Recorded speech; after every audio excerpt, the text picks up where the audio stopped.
So good evening. Welcome to the September 23rd Village Board Work Session. This meeting is now called to order. We'll begin with the pledge.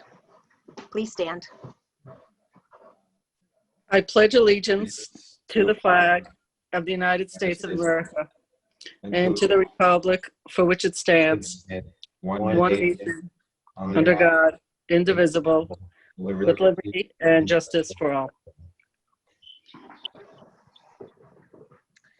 All right, thanks all. And we have a very full, exciting agenda tonight, but I'd like to start by welcoming any of my colleagues on the village board if they would like to make any comments, remarks, or share anything that's been going on in the last week.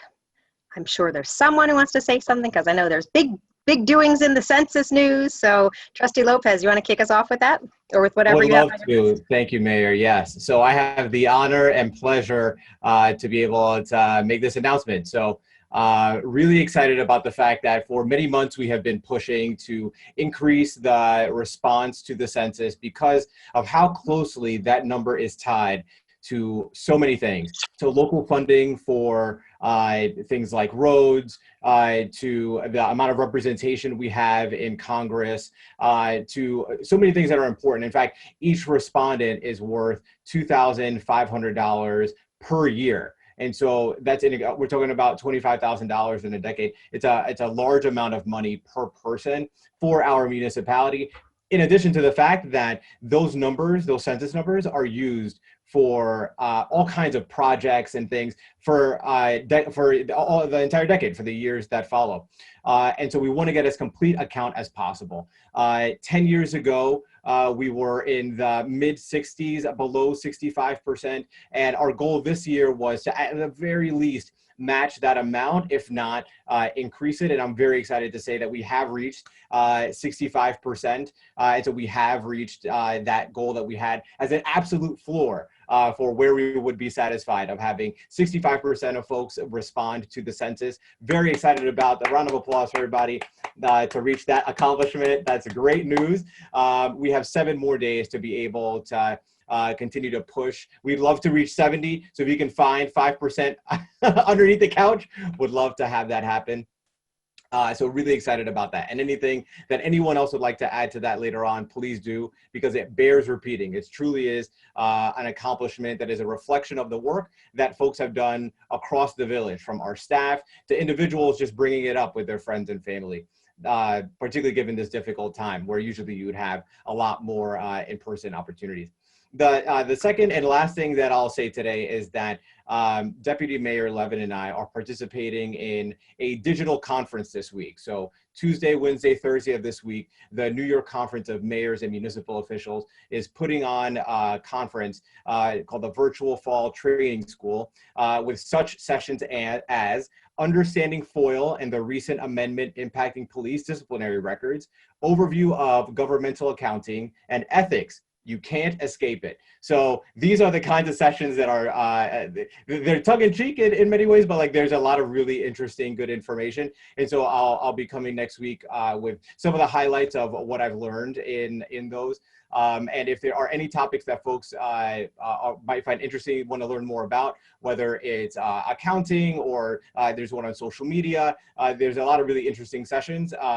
Please let me know, but really excited to share out what we learn next week. So that's it for us. That's it for me anyway. Others can speak. So I'm going to continue. I echo Omar's words about the census and its importance.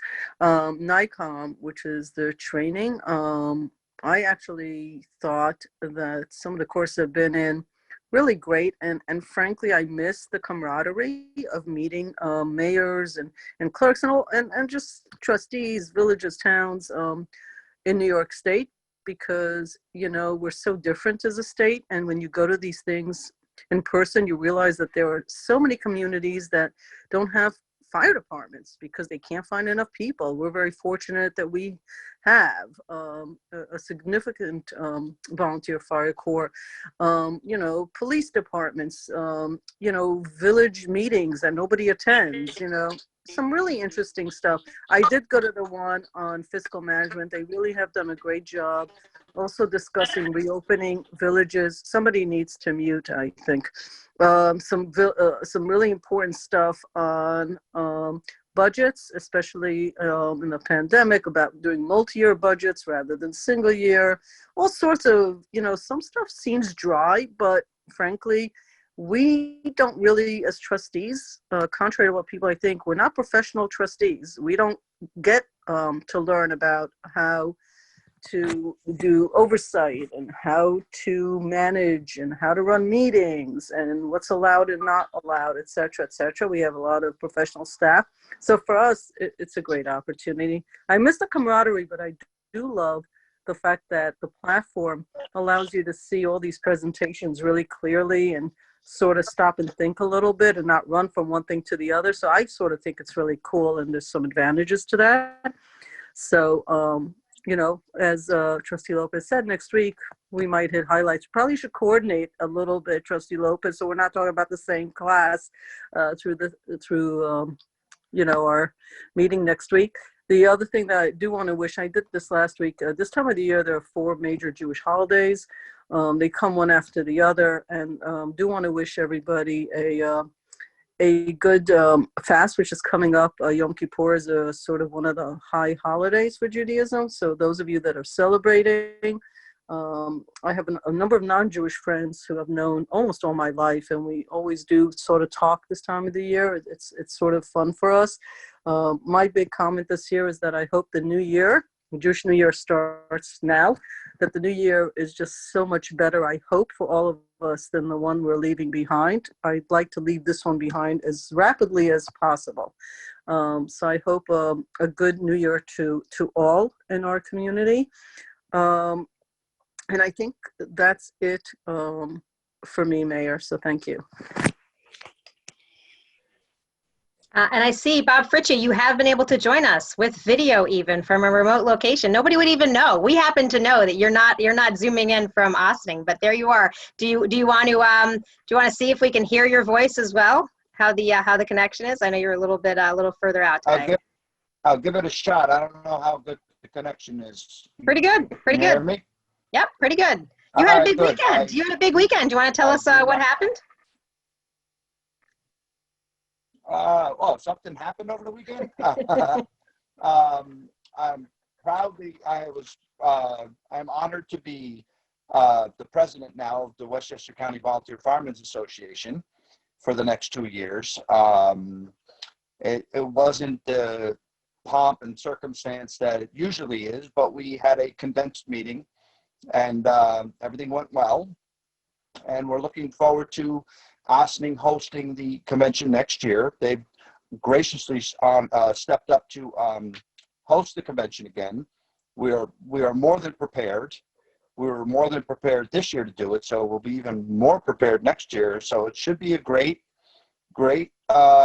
convention, and we're looking forward to hopefully everything being back to somewhat normal, so I can have at least a parade. So we'll see what happens. It was a beautiful day Saturday. I was working in the yard and kind of looking around going, wow, what a great day it would have been for a parade. But, we did the right thing.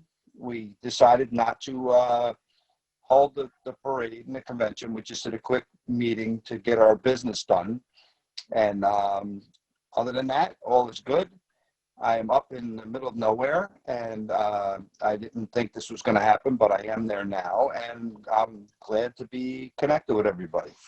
Yes, I'm glad it worked out. Saturday morning I woke up and looked at my phone, and my calendar told me it was the firefighters parade day, which obviously my calendar is not really paying attention to what's going on in the world, and I hadn't updated it. And it just occurred to me while you were saying that probably would have been my last parade that I got to march in as mayor. So next time I'll be waving to you from the sidelines. I'll look forward to that next year.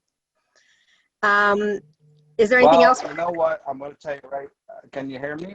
Oh, we hear you. Yep, go ahead. Here's what's going to happen. If everything goes well, I would be honored if you marched in that parade next year with us. And since neither one of us had that parade, I would be more than honored to have you marching by my side.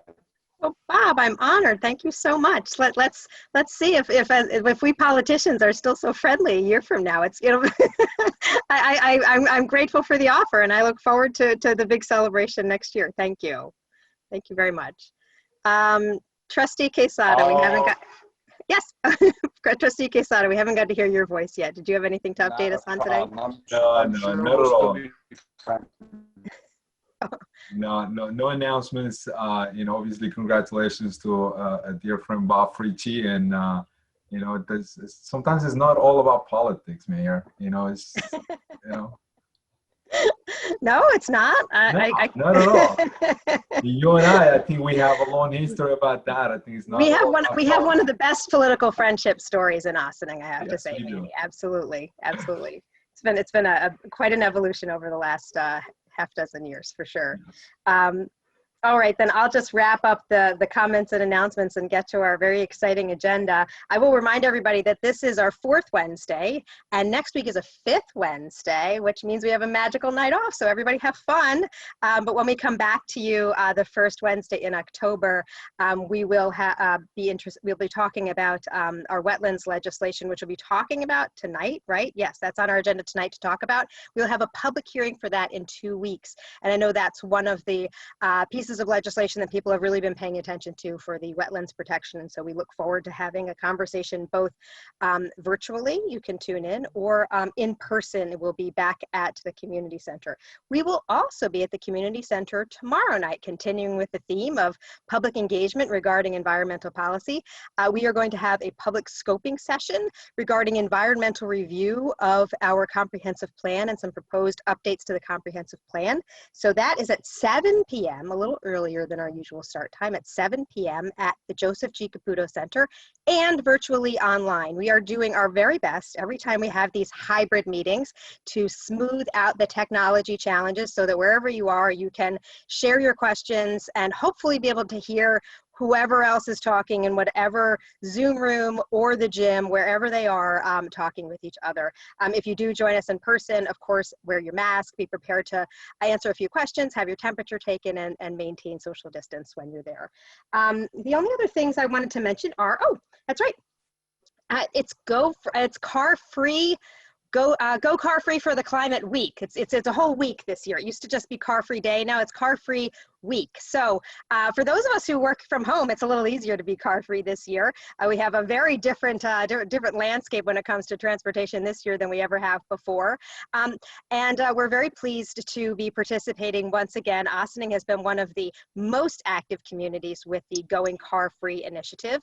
And we are again, and I know that Jaime Hoffman, she's not here right now, she'll be joining us later, but she has been doing a great job at putting out information through social media, and you saw any of the links at the bottom of my letter on Monday. You can take the pledge to go car free. I think Ossining won as the municipality with the most pledges when we first did this in 2019. You remember that's the year we did the pop-up Lime bike initiative that was here for a few weeks to try and make people aware of alternative transportation options. And so that is still part of the theme this year. We're not doing the pop-up bikes. That whole industry is in constant flux. So hopefully there'll be some more opportunities for more low-cost, healthy, muscle-powered, maybe with a little bit of technology assist alternatives to single occupancy vehicles.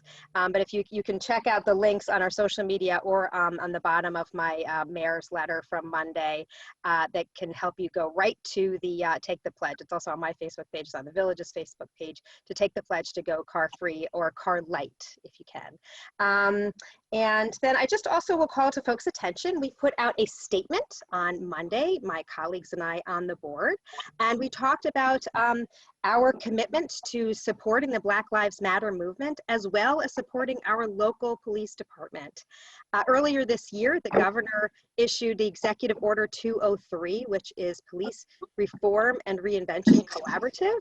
And we are moving forward with a very robust response to that. In fact, we're the only community that is seeking to get additional support from a facilitator to help with the public engagement, as well as with the depth of police law enforcement knowledge to augment what we have in-house. And so we're right now in the process of reviewing folks who have applied to be part of or raised their hand and said they want to be part of the Police Reform and Reinvention Working Committee. And we're going to be announcing the appointees for that at the end of the week. That's just a small number of people. That's just, 10 or 12 people that will be on that committee. The amount of public engagement that's going to be necessary for this to be a really effective initiative is going to be much greater than that. And so we hope that anybody who cares deeply about law enforcement in our community will be part of that public engagement and spread the word and encourage others to participate as well.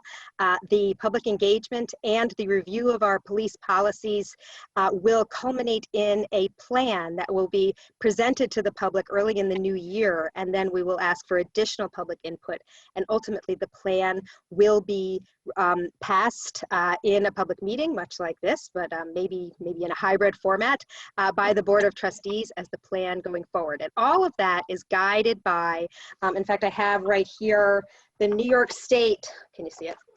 The New York State, no, you can't. I just made myself disappear. New York State Police Reform and Reinvention Collaborative Resources and Guide for Public Officials and Citizens. And we've also shared the link for that on our website. If you go on the homepage, there's a link that just says Police Reform and Reinvention Collaborative. Click on that, and that's one of the resources that is listed there. And that's a pretty dense document that identifies all of the areas of review. We'll be reviewing our own policies and listening to the community and seeing what sort of recommendations we can put into a plan that will then take effect to improve our community safety and connectivity between the police department, law enforcement, and all of our community. So with that, Rika, you unmuted yourself a moment ago. Did you want to comment on that? Because that's something we've spent a lot of time talking about the last couple of weeks. Well, that piece, but also the cars. I'm hoping that next year when things are a bit different, that maybe we could do a little bit more, something creative about the car. It's actually not just car free. They've changed the language a little bit. It's actually emission free. So if you drive, as we have recently purchased the Nissan Leafs, those are zero emission. Just as a public notice, when you use Easy Pass, there's a special green Easy Pass. It's free in New York State. You don't pay to go over. It's a little bit of an incentive. New York does. I think it's fantastic, especially if you commute a lot back and forth over some of our bridges and all that. So next year, I'm hoping that we'll have like a very creative, and I'm thinking Maddie and Jaime, something special for the community. I'm sort of starting to think of events that we've lost this year that need to sort of come back with gusto. As far as the other topic, I'm sort of also looking at what other communities are doing, and so is the village manager. So I think that it's going to be a really interesting project, an initiative to look at policing going forward. And I'm actually thrilled that there's so many people that have raised their hands. Mm-hmm. It's a great problem to have, where you have so many people who care so deeply and want to dedicate time to doing this well for our community. All right, and with that, Madam Manager, who's up first? I think it is some familiar faces here from the Ossining Schools and Community. Yes, indeed. So first item is a project that was brought to us by the Ossining Allyship Collective. And tonight we have several members of that group. And this project was brought to us by Leah O'Neill. Did I pronounce that right, Leah? Karen, I don't know. There's something. Your sound is glitchy. I don't know if like sometimes it sounds fine, and then halfway through a sentence it sounds not so fine. I'm not sure. We've had that. Sorry about that. I think it might be.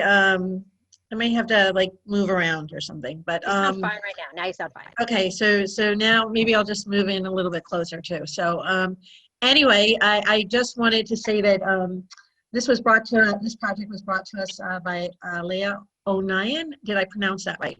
I hope I did. Good. And so the Ossining Allyship Collective is here to show us their ideas for a project that they want to, a mural they want to do possibly at the recreation center, and the theme is celebrating Black excellence through art.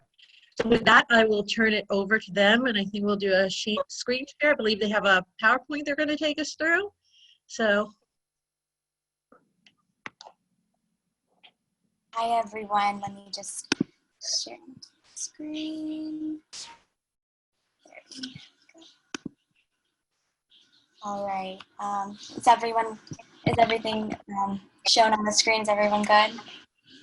Wonderful. So good evening everyone, I hope you all have been well, or at least as well as we can be during these times, right? My name is Leah O'Nien.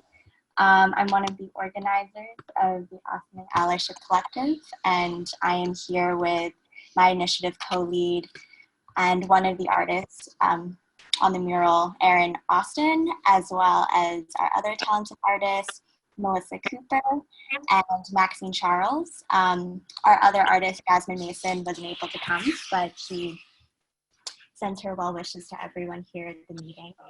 And before we begin, we just would like to thank you all for holding for us in your meeting tonight. We understand that it's a hectic time for everybody for many reasons, so we appreciate you all taking the time. And a special thank you to Ms. Diatori, as well as Maddie, for coordinating with us and for being so accommodating and great, and again, holding space for us here. So, well, thank you for having us. Let's see, so before we begin, I'm just going to quickly go over the agenda for our presentation. First, I'll give a short background of what the Ossining Allyship Collective is. If you aren't familiar with our work, we're a fairly new group, and discuss our goals as a collective and how those goals have influenced the development of this mural initiative. And then I will pass it on to Erin, who will introduce the mural design and speak a little about the creative process. And if Melissa and Maxine would like to jump in on that as well, please feel free. And then we will then move on to discussing, I know we sent this presentation to you all in advance, and it includes a proposed budget, and you will be able to see it once we go through the presentation. And I was hoping, in lieu of the budget request, I understand that may not be possible. So maybe we can hold space during that time to discuss maybe alternatives for a budget. And then once we get through that, we can then conclude with any questions anyone may have for us. So if we don't have any preliminary questions beforehand, we could just head on. Awesome. Okay.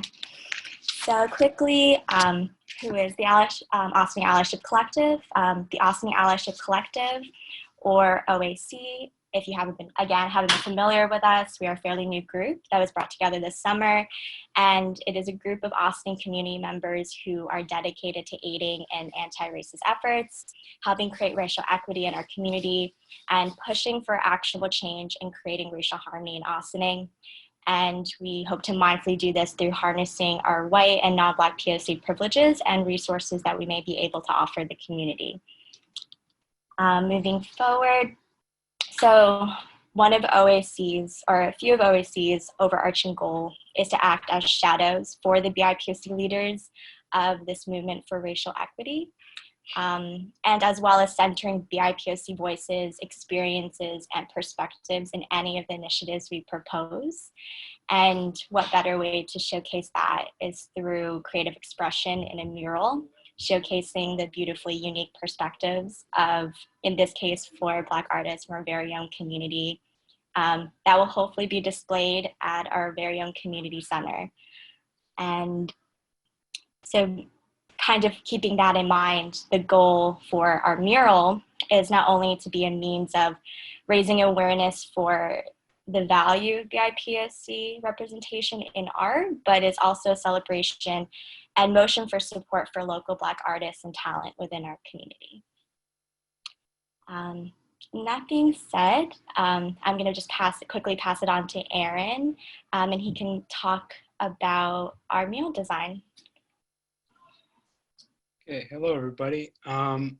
So the main idea for this mural I wanted to present was, and the other artists working with us, was to show our Ossining from our perspective and really just act as a reflection of our experiences in Ossining and just something nice to just kind of bring us together. And I wanted to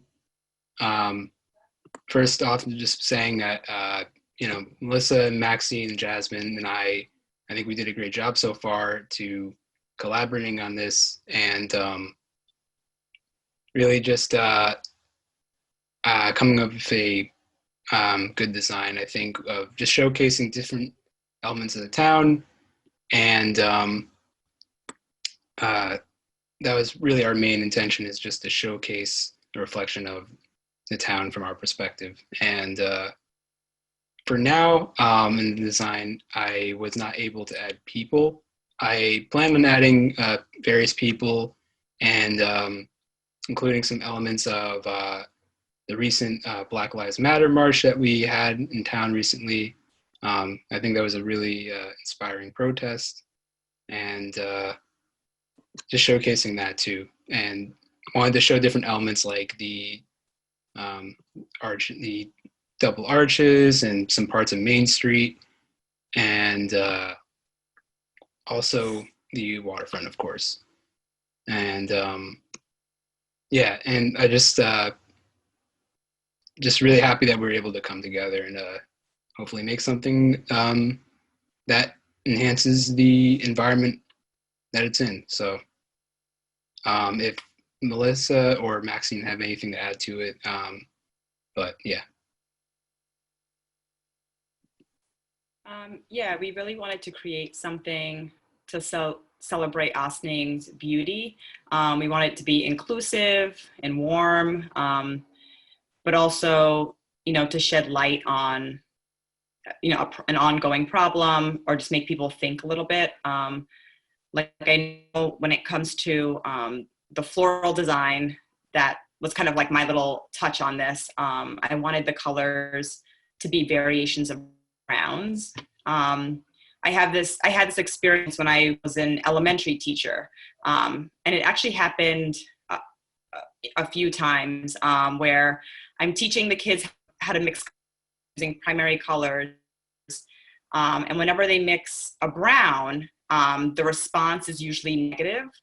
And obviously, it's, you know, it's innocent with kids, but the connotation of that was kind of chilling for me, especially being, I was teaching in the city and being, you know, in a room of Black and brown kids who are disgusted by the color brown that they're mixing. You know,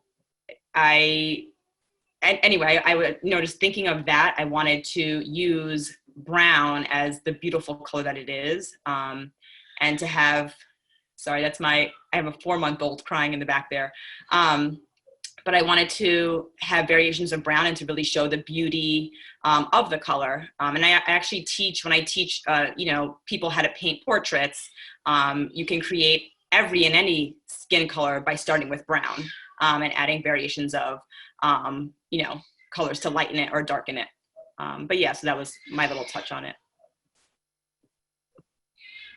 And I just wanted to quickly reiterate too that the actual like things like the composition and the overall layout of the mural will relatively stay the same, but things like the colors and some minor details may change over time.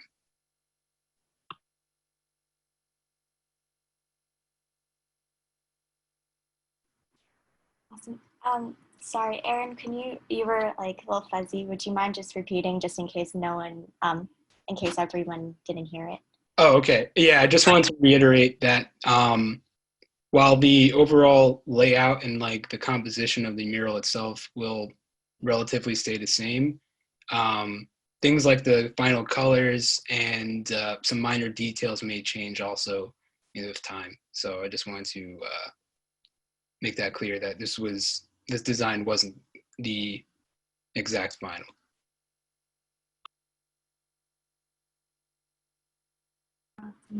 Thank you, guys.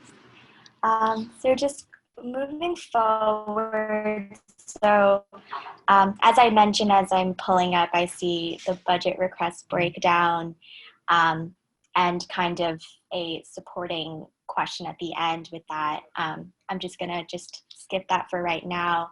And I was hoping we can hold space for kind of talking about alternatives for a budget. So I was informed that after sending the presentation that using municipal funds for public art projects are considered a gift of public funds, and that's not allowed.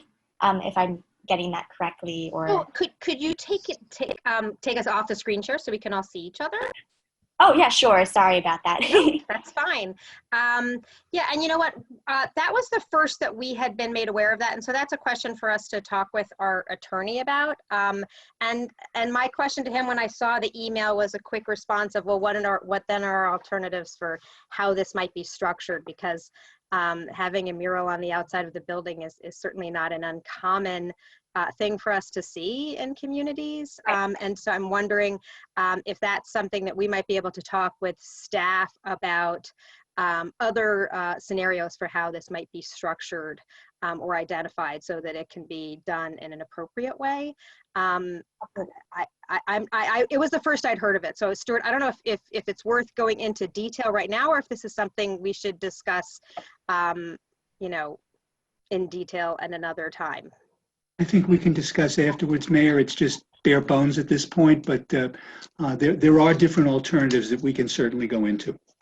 Oh, terrific. Okay, well, I'm glad to hear that. I also, then putting aside exactly how this will be funded, because it's not an astronomical amount of money, and there are a variety of funding sources that might be available. It's kind of a weird year, so the grant money isn't the same that it might have been a year ago. This is certainly the type of project that might have been able to be paid for, at least in part, with grant money, and that might be a little less of an option right now. But it sounds like we still have some question marks on how that will be paid for. But I'd like to open up the conversation to my colleagues on the board to speak generally about this, because it's the first opportunity that we've had to look at your plans and to meet all of you. And I will just also say my Miss Cooper is a teacher at the middle school, and my younger child has her right now, and my older child has had her in the past. And I said, so Miss Cooper might be painting a mural on the outside of the community center. Is she a good artist? And he said, oh yeah, she's really good. She's really good. I said, oh, okay, good. So whatever you've shown the 7th graders in art class, you got straight A's. So that was you started off on a good foot here with me. So any of my other colleagues have any questions for our guests here? I do. First of all, thank you for the presentation. I had a very talented artistic mother, but I can't even write my name straight, so I'm very jealous of any artists at all times. It's always, it's a wonderful thing to see. I have some questions. I'm sorry I didn't look at your presentation before. The vision is that I quickly heard that it's to be on the outside of the building, or is that like your recommendation? Or is it a specific reason that you want it outside versus inside? That would be, you know, I'll list you a few of the questions, and then you could, it's probably something you've thought about. I'm not getting a sense of the scope and size of it, so that would be helpful to understand that. I'd be interested to see how you fit people in, because it's so sort of beautifully laid out that I'm trying to envision, but because I have no artistic capability, I can't envision what, you know, the people part of being in there, and you're calling it our Ossining, which is lovely. I love the double bridge, because right from our community center, you're seeing the double bridge, so it's just makes it so lively. So I was just wondering about the size, and you're a new group, a new, as you described it. So what is your vision as murals? Is this something you're thinking you'll be doing, or the group will be doing every year? Is it something that there are other groups or artists who you're inviting to join and maybe create more murals? I'm just trying to get a sense of your vision here. Thank you so much. Those are my questions. Oh, thank you so much, Ms. Levin. And just so I was able to conclude before, I just want to say thank you for allowing us to present. So to your question, in terms of location-wise, we were trying to see what our options were, which is when we reached out to Ms. Diatori, and the rec center was an option for us. So Erin and I have met with Maddie, who kind of gave us a tour of our various options. And at least from the rec center, we thought that that front entrance was a beautiful spot. Just in terms of being able to get kind of foot traffic and having people really see it. So at least that's kind of where we were coming from. And we loved that it was at the community center as well, as that's where we're bringing people together. And we hope that our mural brings people together. It sheds a light on the true diversity of the town. And so that's kind of where we were coming from with that, at least. Right. In terms of your questions about the creative parts, I think Erin can kind of speak to that. We had a bunch of drafts before this, so I think if Erin, if you would like to take that on, you can. Yeah. So as far as the actual scope, I did come up with a draft where I tried to I did like a drawing of the actual rec center and tried to overlay one of the previous drafts we had of the mural onto to get an idea of where things would fit, because I know there is a door on the front of where we were thinking about, so it would have to kind of be based around that. And there are the two light fixtures as well. So as far as right now, we don't have like an exact measurement plan of how everything's going to fit, but that's something we can figure out as we go on. And with actually painting it on, there's a couple ways you can do it, where you can either kind of divide it in like a grid section to make it easier so everything fits nice and proportionally. But yeah, that's something we're going to come to later as far as how it's going to fit exactly on that whatever wall we work on. And also keeping in mind on the actual painting, I left the top right kind of blank because I know that's where the sign, signage for the actual rec center is. So we didn't want to cover that up, of course, and I left that blank so that way there would just be space with that.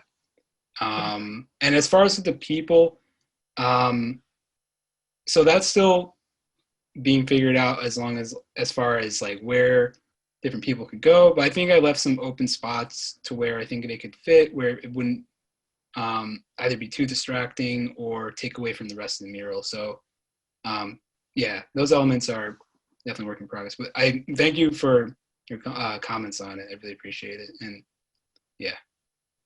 I just have a question personally. So everything is, things have symbols and have symbolic meaning. I immediately noticed a bird. Just curious as to, is that a certain bird? Is it a special bird? Does it have a meaning that I'm just curious? Yeah. So with the birds, so recently, it's with the pandemic, we're all spending a lot of time in our houses and stuff. So I'd sit in my backyard a lot over the summer. And recently we got a bird feeder, and so the birds were kind of my contribution. And I wanted to, it's just something I do like about Ossining is that it's, pretty quiet and you can just really relax. And there's a lot of, we have T-Town. There's just a lot of spots where you can really relax in nature. So I was watching a lot of the birds this summer, and I drew the bigger one is supposed to be a mourning dove, and the smaller one I think is supposed to be a sparrow. I forgot the exact type that I was looking at for the reference, but yeah, that was the idea behind the birds. Great. Thank you so much. I very much like it and would like to support this in whatever way I can, speaking for myself. So I appreciate the presentation. Thank you. Thank you, Ms. Levin. And also, sorry, just to add on to your point, you did ask about kind of the scope and the vision going forward. Initially, this just really started out as just this mural, just kind of getting it off the ground. Like I said, we're really new group and getting started in community organizing, so we're like one step at a time. But I'm going forward, maybe we were hoping this can be a yearly thing. Maybe it's an opportunity to branch off in other ways that we can diversify the arts. My background is in performing arts, so that'd be something that I would love to spearhead in collaboration with other members and of the community and of our group. So just a general idea of like it, we're very open to kind of hearing suggestions and hearing from the community of like what is best in service to them. So Thank you. So along those lines of, I think this is an idea that has come to us from different groups, different individuals in our community. We've talked to, in fact, professional artists who've done work in other communities to potentially come here to Ossining. And having more public art has been a priority that the Ossining Arts Project, which is a village-appointed committee, has been having as a priority. I'm not sure where they are with potentially coming and talking to us about it, but kudos to you for actually putting together a proposal and an idea and a design and bringing it to this point, because I think it's an idea whose time has come, and I'm just so pleased that you're here. If we haven't yet connected with the Ossining Arts Project, your proposal, then let's follow up tonight with letting them see the presentation that you did, and maybe there's an opportunity for some synergism there. It certainly speaks directly to what some of their priorities are. And you know what? They're actually looking for new members. And so maybe this would be a nice way for the allyship's work, particularly as it relates to arts, to further the, solidify your position as members of the Ossining Arts Project. So that's something we can continue to discuss going forward. And I see Trustee Lopez has very officially raised his virtual blue hand. So Trustee Lopez, would you like to speak next? Thank you, Madam Mayor. Thank you for the presentation. Really appreciate it. So I'm going to wear a couple of different hats or come at it from a couple of different perspectives with these comments. First, as Omar Lopez, the person, the citizen, I want to say how thrilled I am to have people presenting more art in our community. We live in a place that has a lot of natural beauty with the Hudson Valley and the Hudson River, and this is an area of natural beauty, and that is only enhanced when we have community art that reflects the people and the culture and the history. So I support it 1,000%. I love to see it. I'm coming from the same perspective. The piece itself, I love that it has the double bridge and that it's like a very Ossining piece. You can't just like put that in Peekskill and have it make sense. It only makes sense here. That's what I love about it. I think what I would love to see, and this is a question of, you mentioned the people. Can you tell me a little bit more about, is this the final version or of the piece, or are there more elements like people that you're looking to include? Yeah, so so the actual like layout of, where the buildings and different elements like that are going to be, that's going to probably relatively stay the same. But things like people, we're planning to add in the future. We're planning that part out. We're just not, I just didn't have a lot of time to figure that out yet. And, but we do want to add some people to the mural too. Right on, cool. So because the piece that, the part of it that to me is most disconnected, as a person that comes at this with an extreme amount of humility. I am not a professional artist. Nobody asked for my opinion, so take it for what it's worth, okay?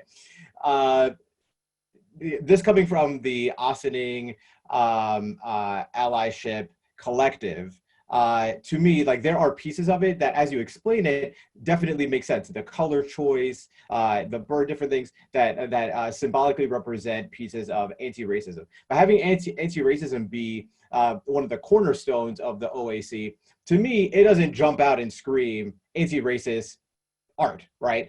That doesn't mean that it should.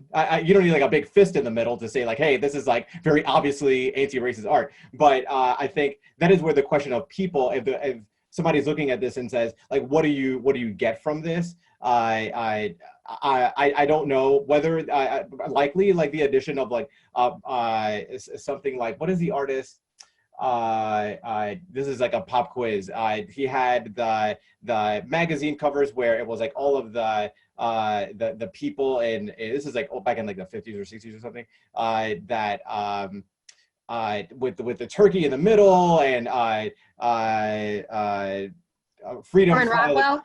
Rockwell, that's the one. Norman So Rockwell. you know the Rockwell piece where it's like all of these people, young and old and Muslim and Jewish and da da da da. That one that's like we are one, like that. Like, to me, like that is like I get it. You don't need to explain it to me. Like that's we are one, right? An element of that in this to show like the diversity of our community, I think would be cool. Once again, take that with like a lot of humility. Do as you will. The second and last piece here that I'm going to add is from the boring bureaucratic perspective. So my sense is that I don't know if anybody else, an individual or a group, would be interested in having art there, but if I wonder from our perspective if what the process is going to be to make it equitable for anyone else who would like to have art either at the rec center or anywhere else in the village. And we ran into this actually relatively recently with the naming of streets, where we didn't have a process for it. People would just come up to us and say, hey, I'd like to name a street after somebody. And we'd go, okay, but there was no process. And so we added a process to bring in the historian and all sorts of stuff, and that helped to make it more equitable. I think similarly here, perhaps some level of process can make it equitable for other people. And it may be that no one else is interested, in which case it doesn't much matter, but to give others a chance if they were interested. That's one, that's more of just a piece to throw into the conversation. And this is now kind of a question for either you all or my colleagues to answer. But I know that there is a mural in the building that is at the waterfront. And that was supported by like 1,000 people. There's like a supported by, and then it's like every group. It's like on there. Okay, great. And it looks great and it's all good. My question is like, does that last forever? Is there a timeline where we go, this is gonna be the mural for the next like 50 years or until it doesn't look good? Like, I don't know, what is the timeline for something like this? That's the question, but I don't know who can answer it. Well, I can speak to the murals on the comfort station at the Lewis Engle Park, and that was done through the school district. There were designs submitted from students, and it was all volunteers who did that. And they did it knowing that the comfort station would probably not be there for too long, because the town has for years, and Maddie's nodding her head because I'm sure she's been very involved in all of these grant applications for years when she was with the town, to do a redesign of the town and probably not have that building dividing the park the way it does. So what we'd be looking at here at the community center is likely a much longer term commitment. But you bring up a good question, because one of the other potential locations that was talked about was the mural that we have at Market Square, for example. And that seems like a really great high profile location for a mural. One of the concerns would be, do we want to paint a mural there when that's a property that's very likely to be developed in the coming years? And then again, it would be short term, and it would be, you know, kind of a disappointment if the community comes together for some fabulous mural, and then 5 years from now it's slated to be knocked down or covered up. And so there is a shelf life for these things. But if we're talking about the front of the community center, I think it's likely to be quite a while, and would want to be maintained to some degree. I don't know how much maintenance there is for a mural, but there be, you know, you want to keep it looking good. And I don't know if it needs to be touched up periodically, or, you know, I don't know, protected in some way periodically. Clearly not my expertise, but yeah, I think this is a long-term commitment, longer term than what we see at the waterfront. Excellent. In that case, I would just double down on wanting to be explicit about process and ensuring that people have a way, whether it's a plaque or some kind of a way of understanding like who did this and what it's all about. And I'll end by having here in the background, RIP, RBG. I love this mural here that just recently went up in DC. So thank you for the time. Yeah, and that mural did not go through a lengthy process of review. But look how good it looks. Look at this. Let me get out the way. Look at this. I know. So that's the other extreme from what you're proposing, and it looks great. Yeah, that's. Can I speak on something? What your comments were? Please, Aaron. Yeah, that, all those comments are honestly great, and especially the bureaucratic stuff, because that's important. It's not just all art, but to speak on the people aspect of the mural. Originally, in one of our drafts that we had, we do have some protesters walking along the lower section of the bridge, like one of the lower arch. And we did also have some various people around the waterfront and walking along the Sing Sing Kill trail. And that was going to be our plan for adding that diversity in that part of the message to the mural, because I do agree at the moment it doesn't quite say like this is a mural about not just Ossining as like the place, but also its people and where we're coming from with OAC. So I also do know what piece you're talking about with the Norman Rockwell. I was thinking of another one in my head, because there's that one with the Thanksgiving, but there's also one where it's like all these people lined up and it's like all these different portraits in a way, and then you have just like one person at the desk, and that piece is really cool. But yeah, like just adding that element of the people is, I think, really important. So I'm glad you brought that up. As for the longevity part of the mural, so with the spot that we're looking at with the front of the wreck, the good thing about it is that it's south facing, I believe, so it's not quite in direct sunlight, but with the kind of paint that we were thinking about was going to be like acrylic, and then fixing it with I had to look up the exact name, but there's a type of like fixative that goes on like masonry, and it should help protect it from sunlight so it shouldn't fade, and requires little maintenance also, which is good. So it shouldn't really be much of a problem to like also you know, if it happens, if there's any like vandalism on the mural, it's actually easy to clean it up on top of it, because it actually seals the mural and allows for just easy cleanup or fixing. It's pretty good. So I'm going to do more research into that aspect, but I think it should be fine. Thank you. No problem. And then, Please go ahead, Leah. sorry.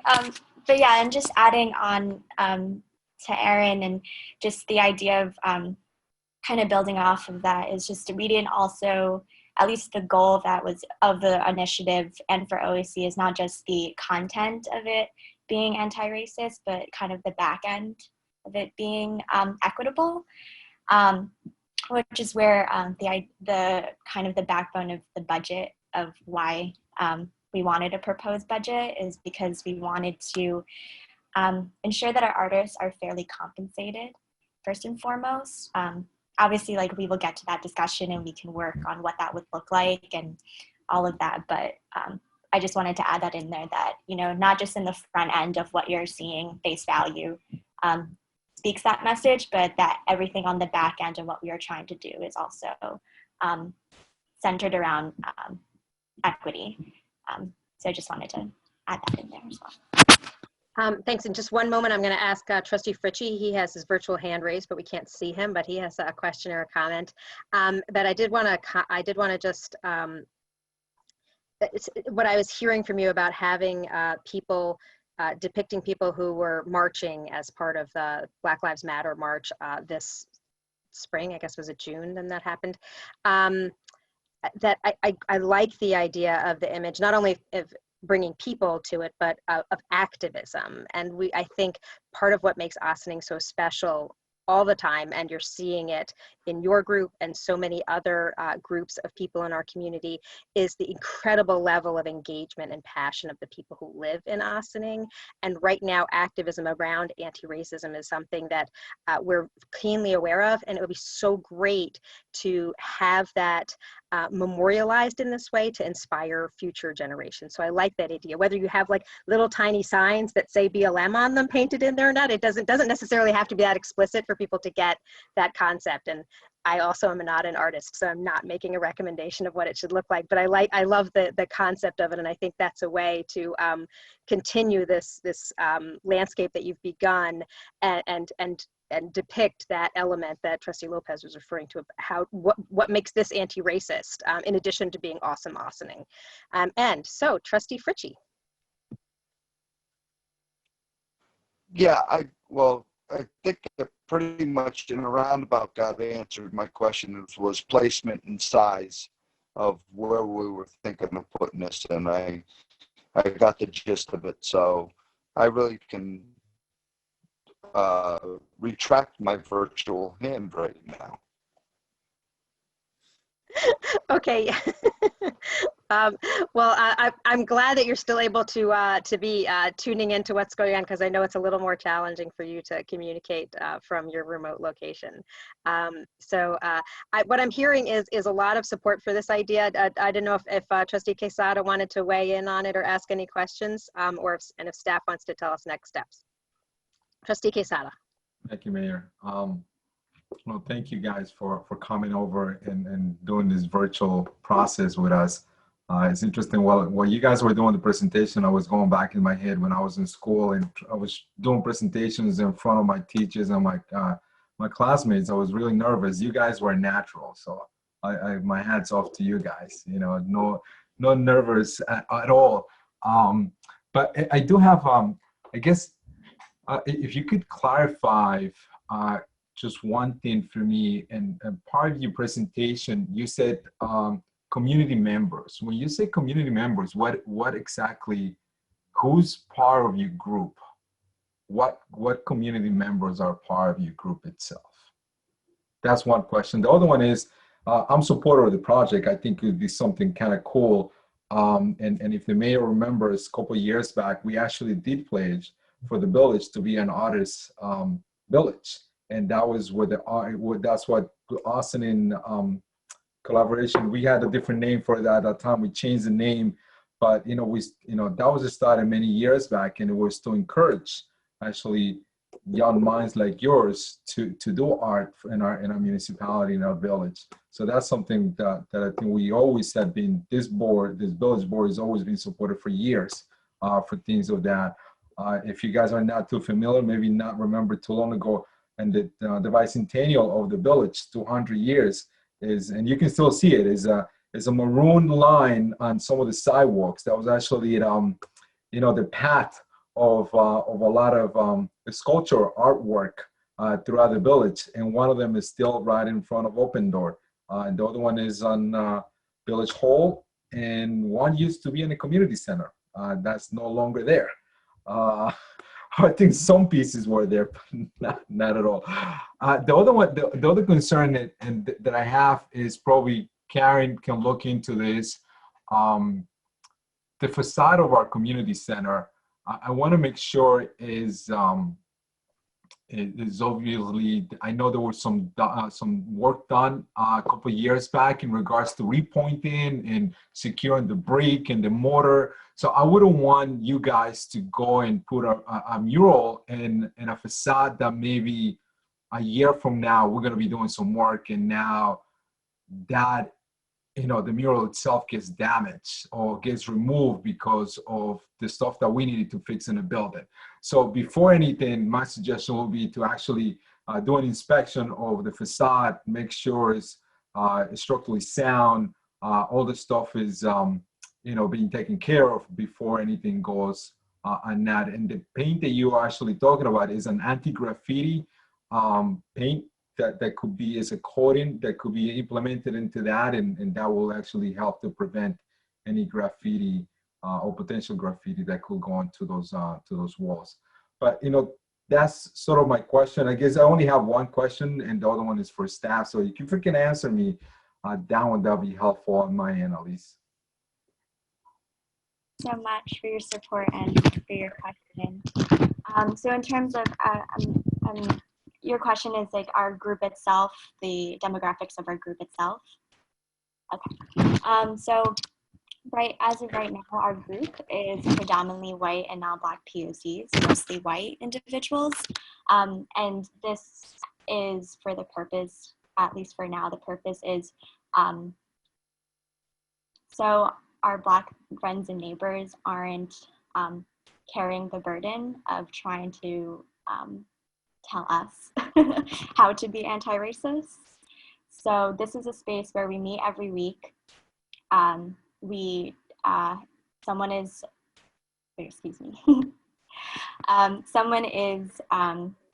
sharing an anti-racist resource that they may be reading or watching for that week. They can share with the group, we can discuss, and then all of this kind of self-education is able to inspire or facilitate an initiative that is always going to be in collaboration with BIPOC-led organizations and leaders. Like I said in the presentation, we're shadows. We're not spearheading this. We are in company and in shadow of those leading the movement. And we also have an all Black advisory board that goes through each of our initiatives and approves our initiatives as well, prior to us kind of taking the next step forward. So I hope that answers your question. Thank you.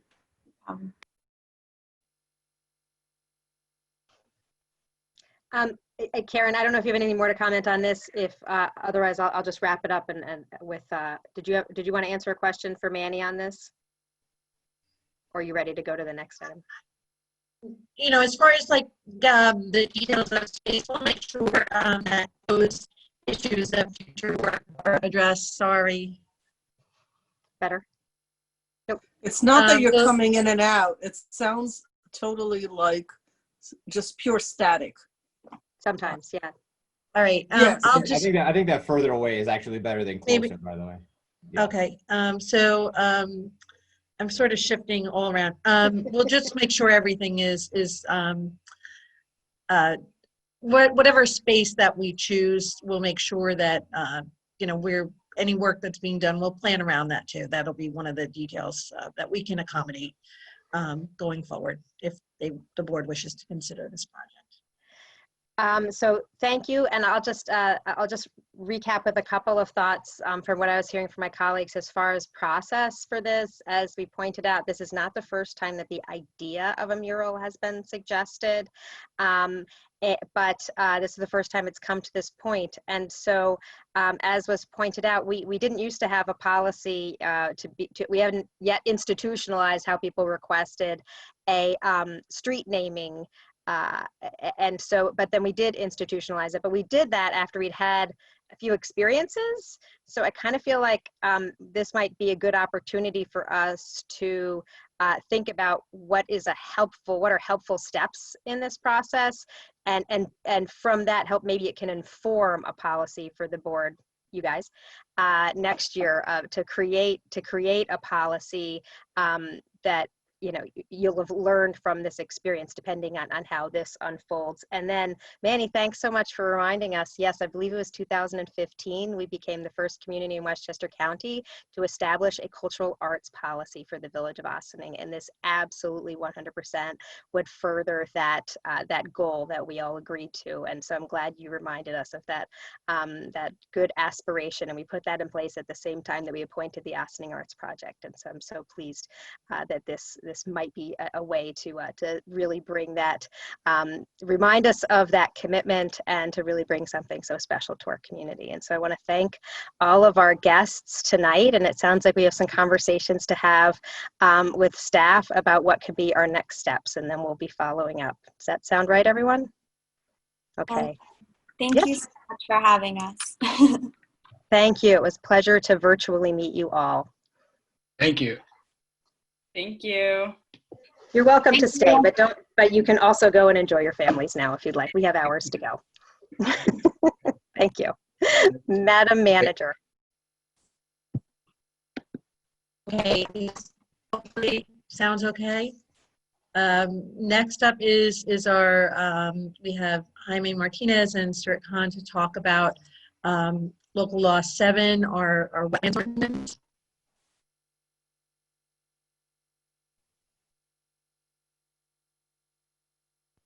How's it going today, everybody? Can everybody hear me? Okay, all right, great. As you've seen a couple of emails that have come in, I think the last time we were here a couple of weeks ago, we had recently gotten some comments from Riverkeeper. Those comments were reviewed by Land Use Council. They were reviewed by College Sessions. We went through them. There were a few minor changes that we did make. There were some that seemed more appropriate. There were some that seemed kind of minor, so they weren't amended. But you did receive a copy of the comment memo from Keller Sessions detailing all the full details where the changes were made. And there were some additional changes made that were submitted to you today regarding the, I apologize, Stuart, one was on the public hearing, I believe, for the planning board, and another one was for the allowing for the EAC a little bit more time to review an application. The building inspector, Jaime, the building inspector to have more time. Okay, I'm sorry, the building inspector to have more time to review it upon mutual agreement between the applicant and the building inspector. So that's just to allow for a little more time if necessary. So again, these are kind of minor changes. These have all been updated on the website, so the new language is available to the public. And we did receive some additional comments from the public at this point from Pat Yost. Other than that, it's been pretty quiet on our front, so we're moving forward.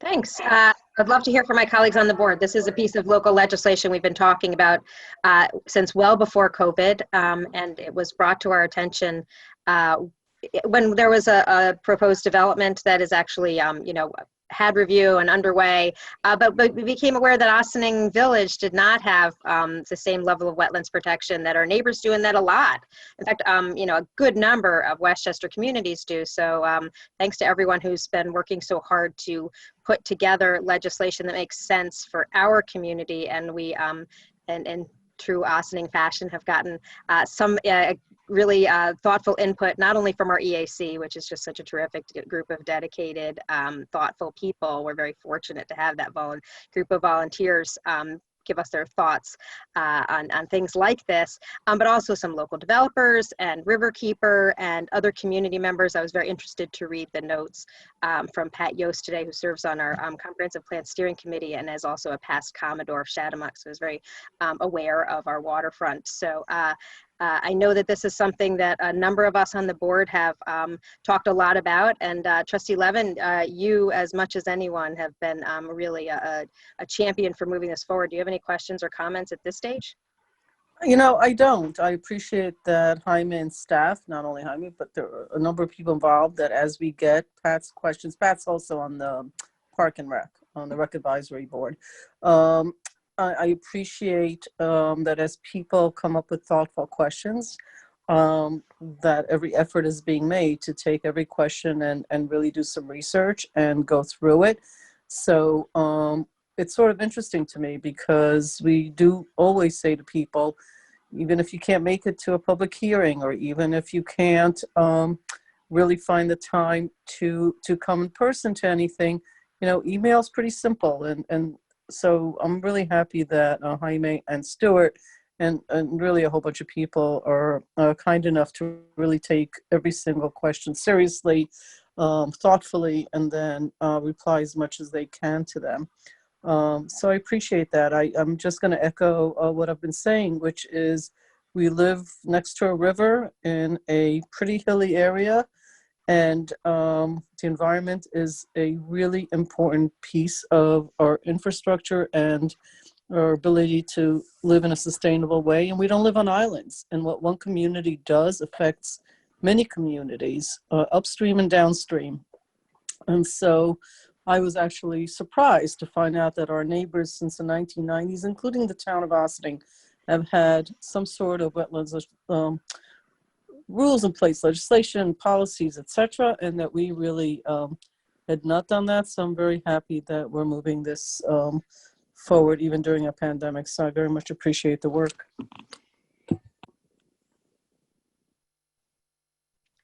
Does anybody else have questions and comments or comments? I do.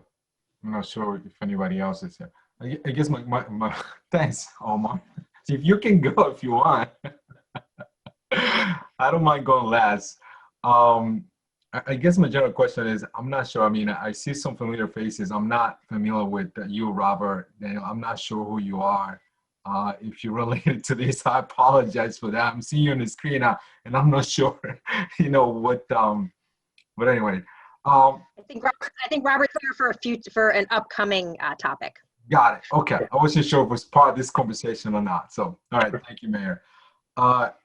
So, not to dismiss what Pat Joy sent the email early today, and that's something that I had to ask Jaime, because several people have actually asked me, what does this actually look like, and what does this mean for my one family house or my two family house that there may be a potential to be here, and is the map.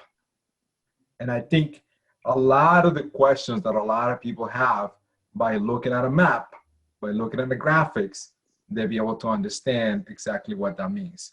So I'm going to ask again, Jaime, what is going on with the map? Where can we get the map? I think the map has to be part of this draft. I think a map is essential for us to say, this is 100 feet buffer zone, and this is another 50, and this is another 50, and where the locations are. A lot of people, you know, if you look at the document, it's a pretty lengthy document. A lot of people may not want to browse through the whole thing and read the whole thing to understand where is this going to be affecting my property. The other question that Pat had, and that's something I didn't even realize, was that in regards to the impervious surface, what does that look like? I know that we have a bunch of exceptions, but if I'm again a one family house or a two family that wants to do, I want to redo my driveway, what does that look like? You know, and as Pat indicated in there, and that's something that I had in my notes at some point, it's talked about the shed and the definition and what can I put in the shed, you know. Again, so there's a lot of missing pieces that I think we have to, and I know Stuart is working hopefully with Joe and you to clarify a lot of the definitions that are part of the zoning that are not part of the comp plan itself. So I think for me to keep supporting this, there's a lot of missing pieces.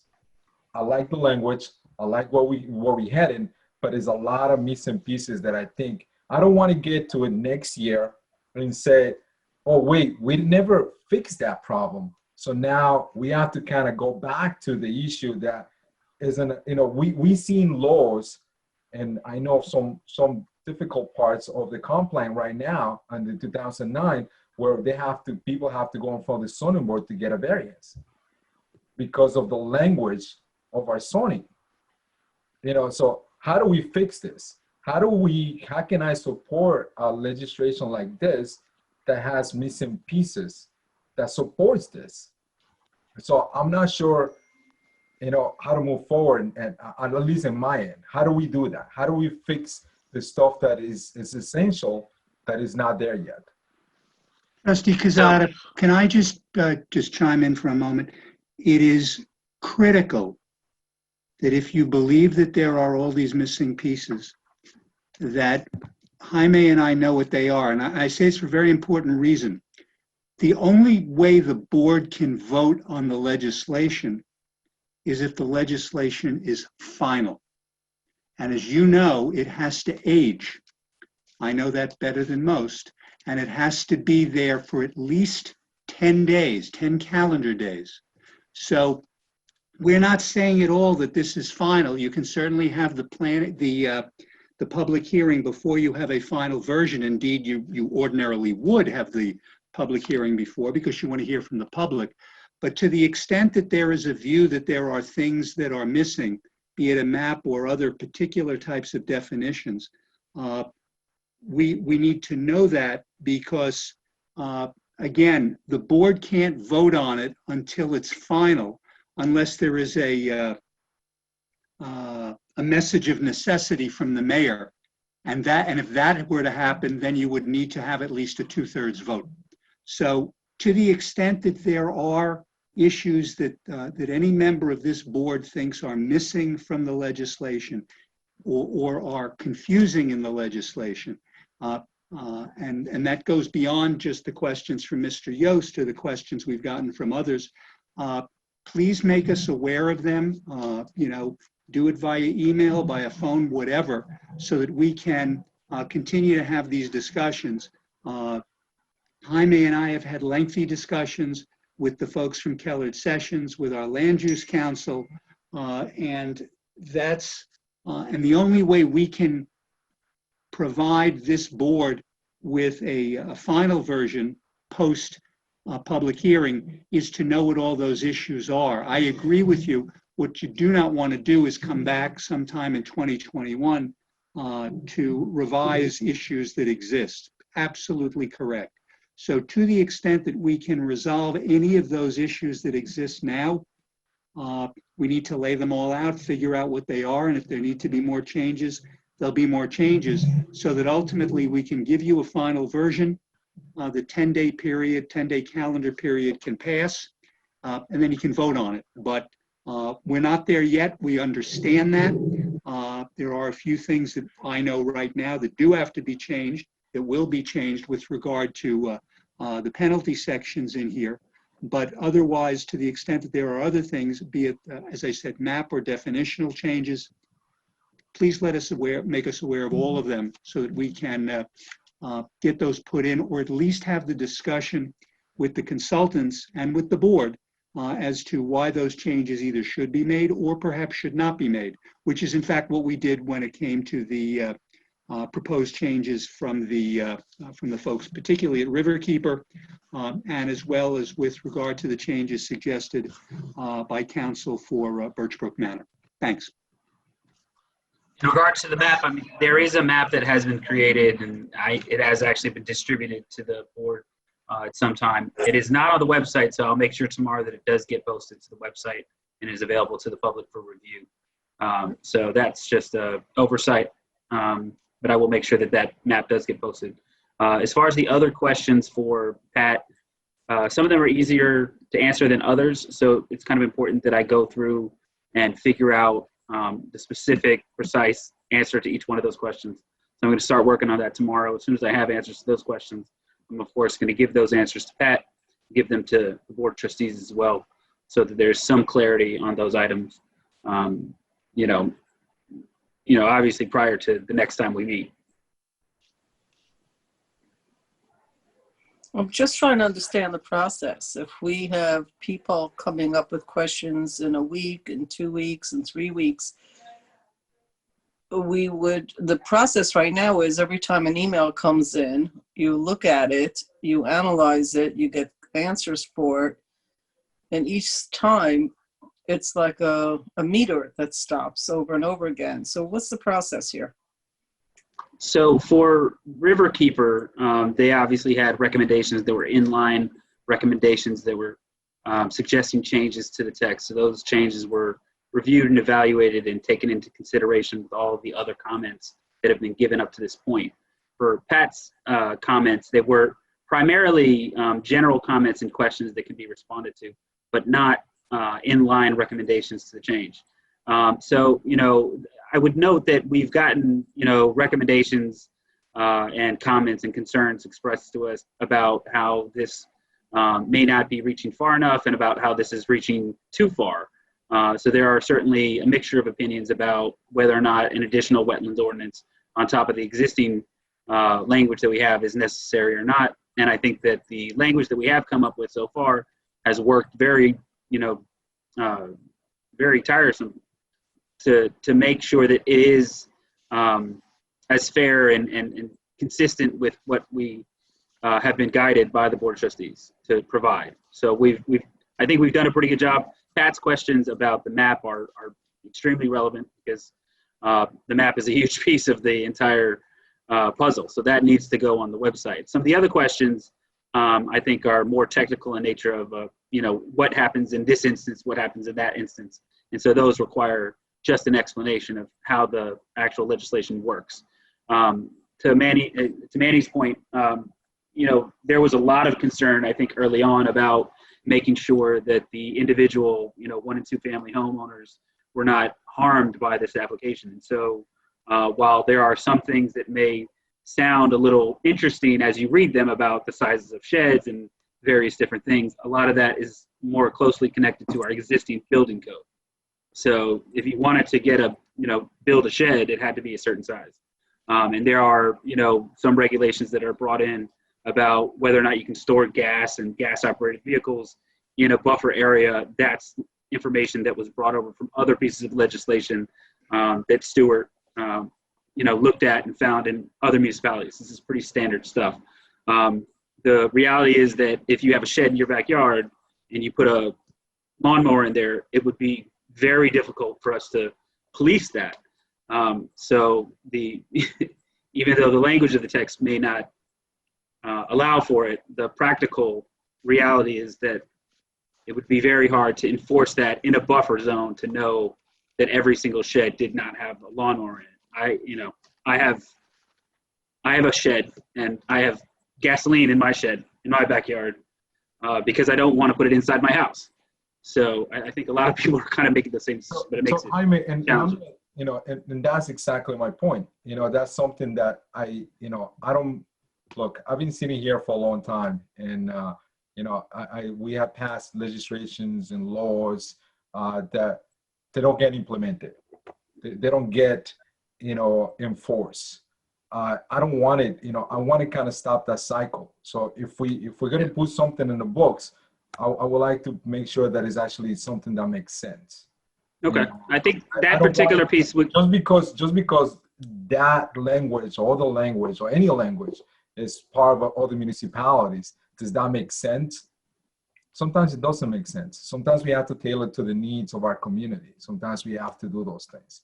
So if little things like that, what happens if the building inspector comes in and just happens that the shed was open on my property? He seems to look at that. Now, he has the right to give me a citation, if that's the case. Yeah, And I feel. Sorry. No, so again, I want to make sure we're doing something that it actually makes sense. There's something that I would like to say common sense in a way. That's all. I will go back and make sure that we take a hard look at all these different questions that he brought up. I know that the exception for a shed, at least in this instance, to not to spend too much time on sheds, but was that if your shed was under a certain size, regardless of what you had in there, it's not going to get looked at, right? And so the average shed is about 10 feet by 10 feet. The shed size that's permitted is a 12-foot by 12-foot shed. So, you'd have to have a pretty big shed. And if you wanted to build this very large shed and you were on a lot that could support multiple large sheds, then the building department could say, can you just move it outside of the wetlands buffer? If not, various other things. But we'll take a look at that and try to see if we can make sense of if that doesn't sound appropriate, how to change the text to make it work in a way that's not going to just be sort of language in a book on a shelf that doesn't get adhered to. I agree. That doesn't make any sense at all. So. Okay, so then the two questions that I have after hearing from my colleagues is the map. I love maps, and Jaime, I know you love maps, so I look forward to having the map being very easily accessible. But I assume that the map, we're a pretty built community, so I don't expect a lot of changes to come about, but that wouldn't actually be, it will be referenced by the law, but it wouldn't necessarily be explicit in the law, right? Like a map could change, and that I wouldn't want the law to then have to be updated if, Yeah, you know, so the way that or a street was created or something, you know. Yeah, so the way that it works is that there's a map that defines where we believe that wetlands are based off of information that you get from Westchester County GIS that has, you know, national wetland inventory, state DEC information, as well as USGS soil survey data on hydric soils, as well as some, you know, water course information, which is the BM, I think BM water course or something, feature from Westchester County GIS, which we use to create the buffers. They're the, you know, the pretty well-known water courses. There is some language in there that says that if the wetland is moved and you know there's an issue, that they will, you know, that theoretically that line can adjust, which is why we have a check zone to sort of be careful. There's a lot of, you know, effort being made to not overly harm people, but if you have a new development that's coming in and they want to build, you know, a 40-unit building, it's important that they do understand where the boundaries of that wetland and those wetland buffers are. So in those instances, you know, the new developer coming in is going to have to get those wetlands mapped. And the individual who comes in and is trying to do, you know, a small addition in the side of their house, you know, it'll be a much easier process to go through to do that, where they can get their architect or whatever to certify that there are no wetlands, they're outside of the wetland buffer. So there is a process. You know, there are going to be, you know, professionals involved in determining where the boundaries are, but for, you know, minor projects, an architect or whoever's preparing your drawings for your small little addition, or somebody who's fixing the stairs in the back, it'll be one sort of level. And for somebody who's coming in and doing a new development, obviously it's going to be a more heavily scrutinized process. But again, that process going to the planning board also is already pretty heavily scrutinized. So I guess what I want to understand is, while the law references the map, as we all know, climate change is happening and maps change, and so it could, the map might adjust, as you were saying. So there's like a check zone. So then the language in the law may refer to a map, but then the map, the person would, the applicant, whether it's somebody who wants to put a shed in their backyard or expand the, you know, do a little addition or something, whatever the map is at the time that they're doing it would be provided to them by your office or by the building. Yeah, that's correct. So we'll have it posted as needed. Yeah, so it will. Thing in the law. Yeah, I do believe that there's some language in the law that talks about the map being revised from time to time as the data gets updated. So great. Yes. That excellent. Okay, I'm sorry, I did not pick up on that. And then just philosophically, if we're going to pass a law, I want it to be something that people will and can follow reasonably, not just probably not get caught violating it.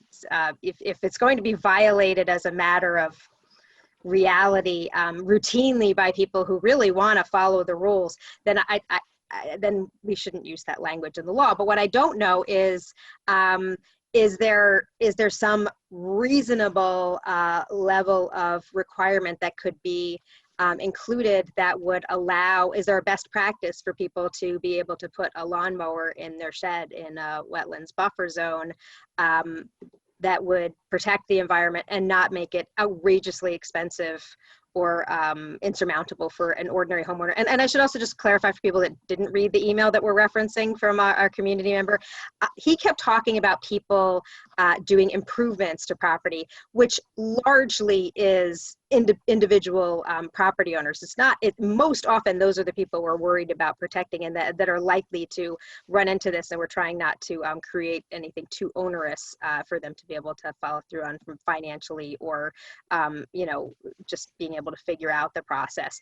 We're not typically talking about larger developments that have much higher levels of scrutiny when it comes to environmental practices. So Jaime, if you have any more thoughts about how we can make sure that if they're putting up a shed for their lawnmower and we're saying you can't have a lawnmower there, but we know you're going to do it, we're not going to enforce it, that doesn't seem like a good practice for us. No, I mean, I think it's, from a practical standpoint, if you come up and you say, I want to build a 20 by 20 shed in your backyard to put a lawnmower, then, you know, the recommendation would be just build a smaller shed and then it won't reach the level of concern.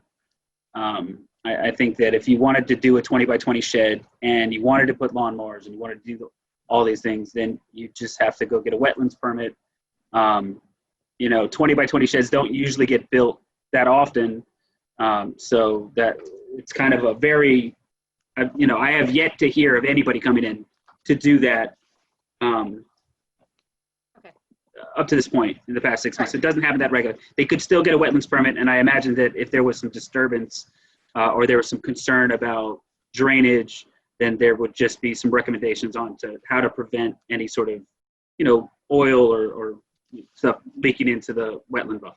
Okay. So I don't think it would become too onerous. It would just be like, here's the recommendation. Right. And at that point, you're also talking about a somewhat substantial structure. You're talking about like a 2-car garage type of structure. Yeah, right? yeah. We're talking about a very large, a very large structure. So right. So they're already imposing upon themselves a decent amount of expense there to make that happen. So and so that's the other. So the addition part, you know, what was explained to me, and it made a lot of sense, was, you know, if you're going to build an addition on the side of your house, you're probably already spending like $30,000 or $40,000. You know, $20,000, $30,000, $40,000 to build, you know, an extra 15, 20 feet onto the side of your house. Considering you got to build a roof, you got to build walls, you got all sorts of money that you have to spend. So to have to spend a couple $100s on a wetlands permit, and then maybe, you know, because you're encroaching into the buffer, they say, well, can you add a couple of trees, or can you help remove some of the invasive vines over here? There's an additional cost that comes with that, but it's not something that would be like, I'm spending $1,000 and now suddenly I have to spend another $1,000 on wetlands work. It's not that scale of impact. So a large addition is not, you know, it's not relative to that. It's not a big deal. That's helpful perspective. Thanks very much. We want to keep these expenses and the level of onerous demand to be proportionate to the project, and that what you just described sounds very reasonable. Thank you for that. Are there any other questions at this point? I know we're all going to get to hear from the public about this and talk about it in 2 weeks at the hybrid meeting when we have the public hearing. Does anybody have any more questions for our staff while they're here? Not about wetlands, but I have all the questions, but that will be next time. The night is young, unfortunately. Okay, so when we have the public hearing in 2 weeks, I hear it sounded like there are a couple of tweaks that Stuart, you were talking about needing to update before the public hearing, but we do want to have the draft legislation linked and available for people in anticipation of the October 7th meeting, right? Will we have? That will be done. That will be done. Great. Great. Okay. So we'll be sure to update that as it comes along. But right now, anybody who's really interested in knowing what's in the wetlands legislation, it is a near ready draft. So don't wait a week to read it if you have time to read proposed local laws now. Go ahead and read the draft that's there, and Stuart can let you know any of the most recent updates that are there by October 7th. Are we all good with this? And can I throw it back to the manager? Great. Madam Manager. And we didn't even start talking about she sheds yet. So I was thinking You've that been waiting all night for that, seriously? I haven't. I haven't. You know, timing's everything, I guess. Okay. But Mayor, I wanted to suggest that we maybe move the audit up, given the timing, if that's okay with you and the board. Okay. So next up is here. We have Daniele from O'Connor Davies here, and we will go over the audit for 2019. So, Bob, thank you for waiting. All right. Well, thank you. I prepared a PowerPoint. I don't know if Maddie has that, then she could pull up.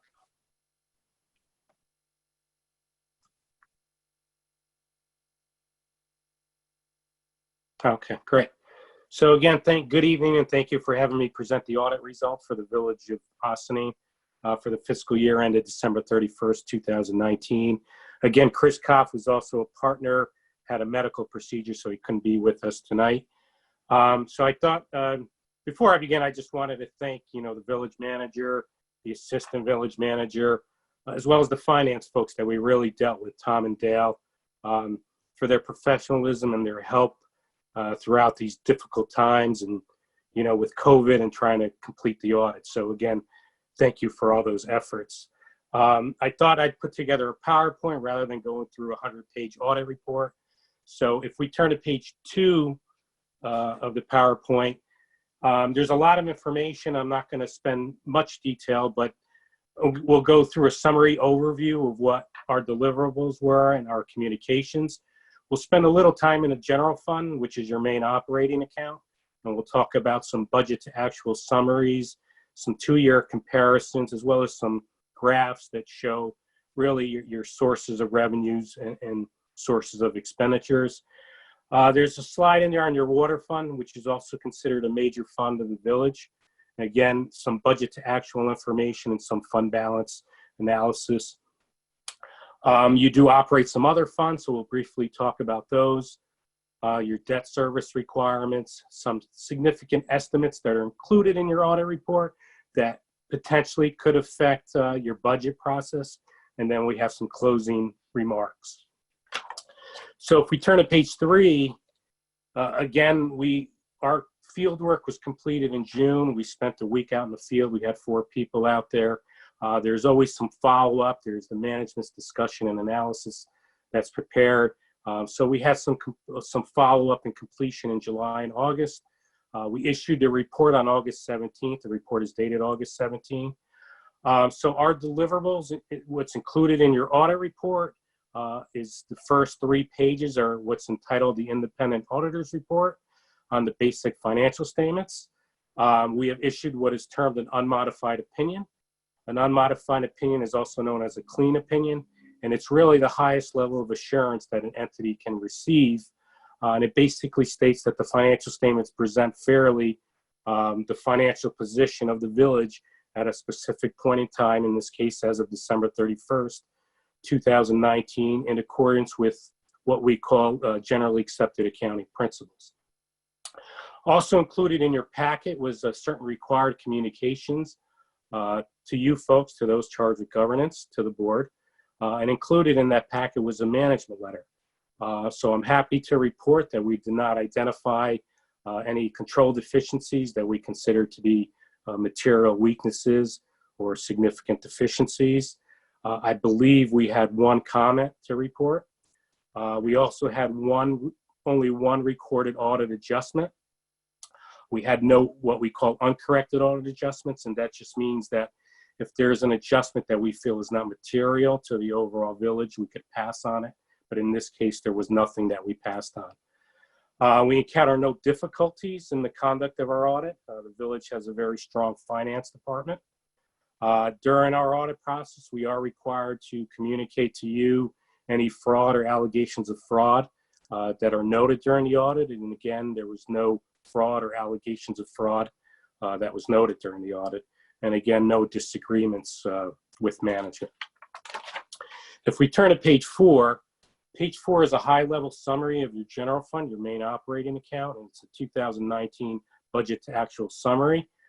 You can see that this is included on pages 25 and 26 and 62 to 67 in the big audit report.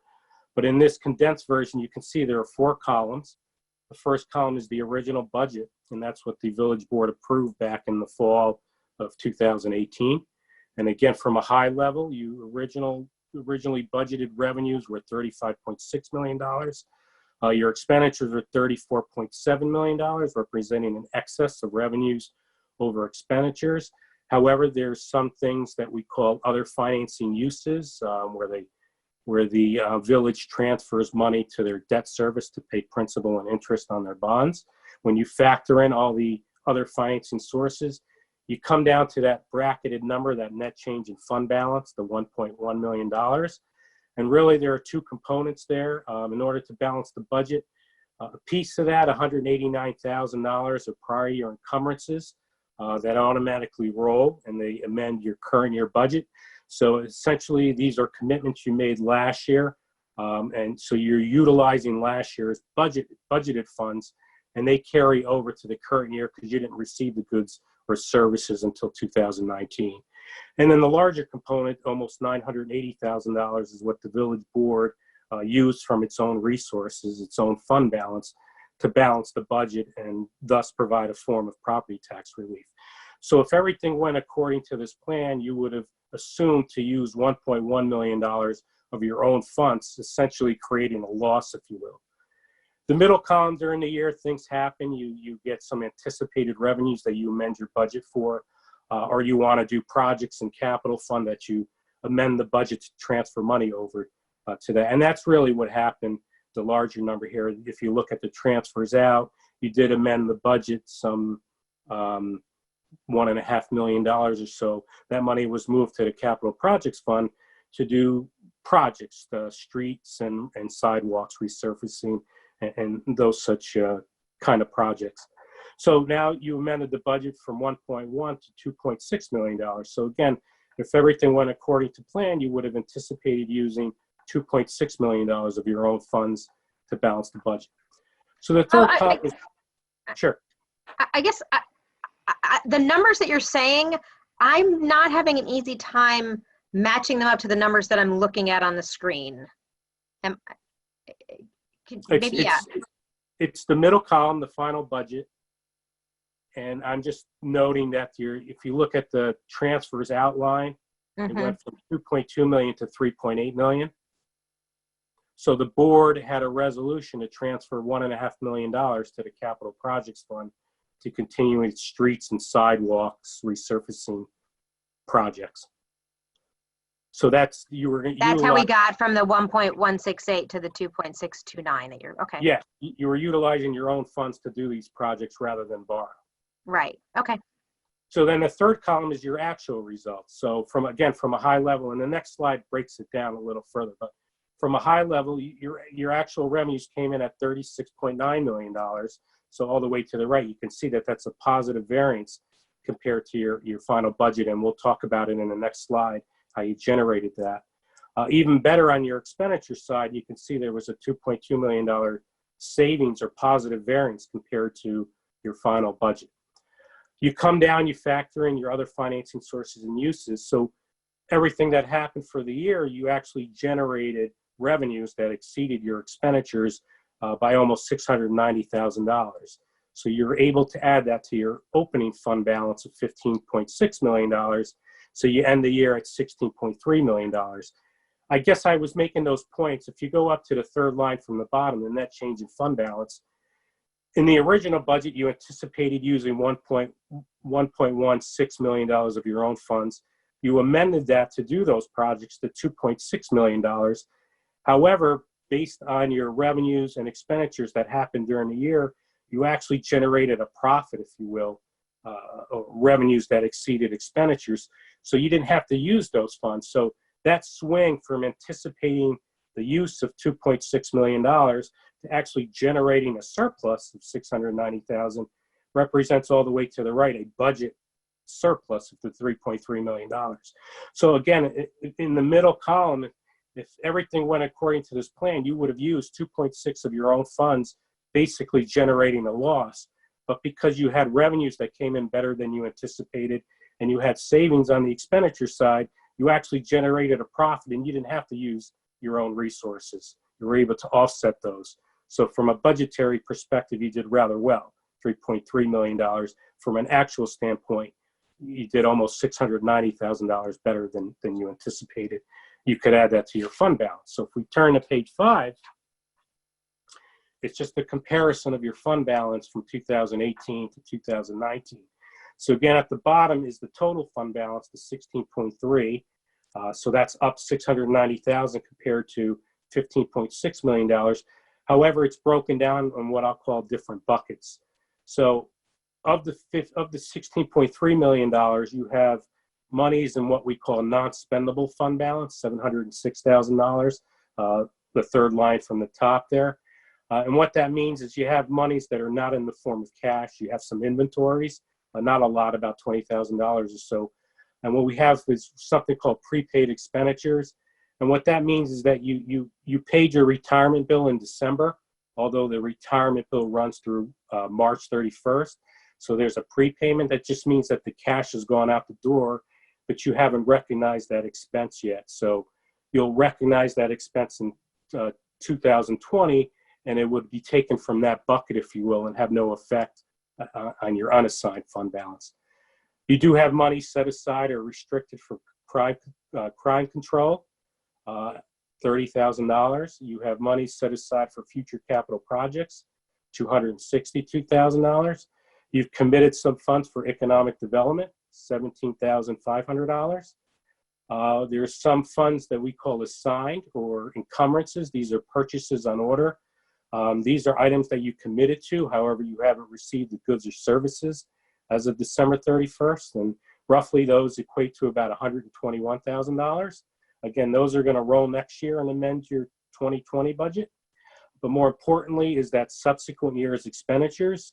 When you developed the budget, you were utilizing a little over $1 million to balance the current budget you're in, the 2020 budget, and that actually assisted in providing some property tax relief. When you come down and you back out all those buckets, if you will, your unassigned fund balance, which is free and clear to be used for whatever purpose, is $14.2 million.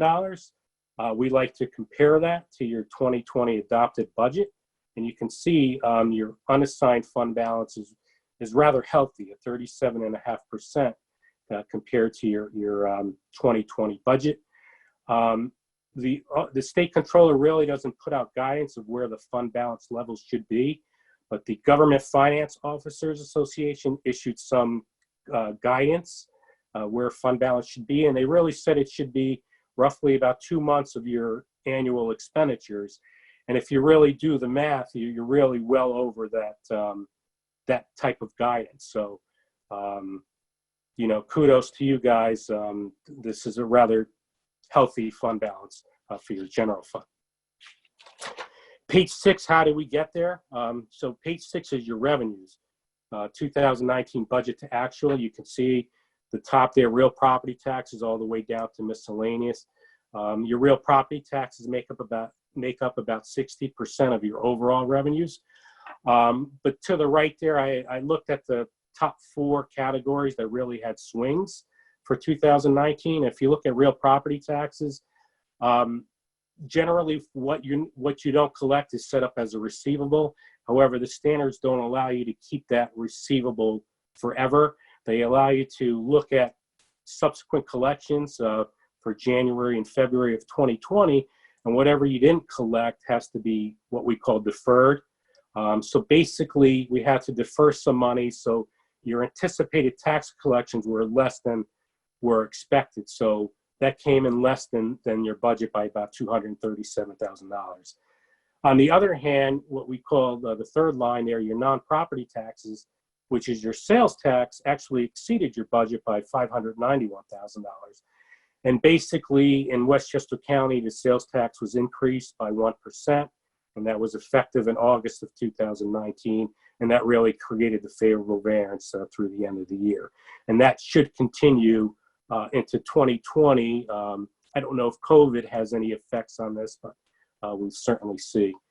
The other big item there, number 3, is your use of money and property, which is just another fancy word for your interest earnings.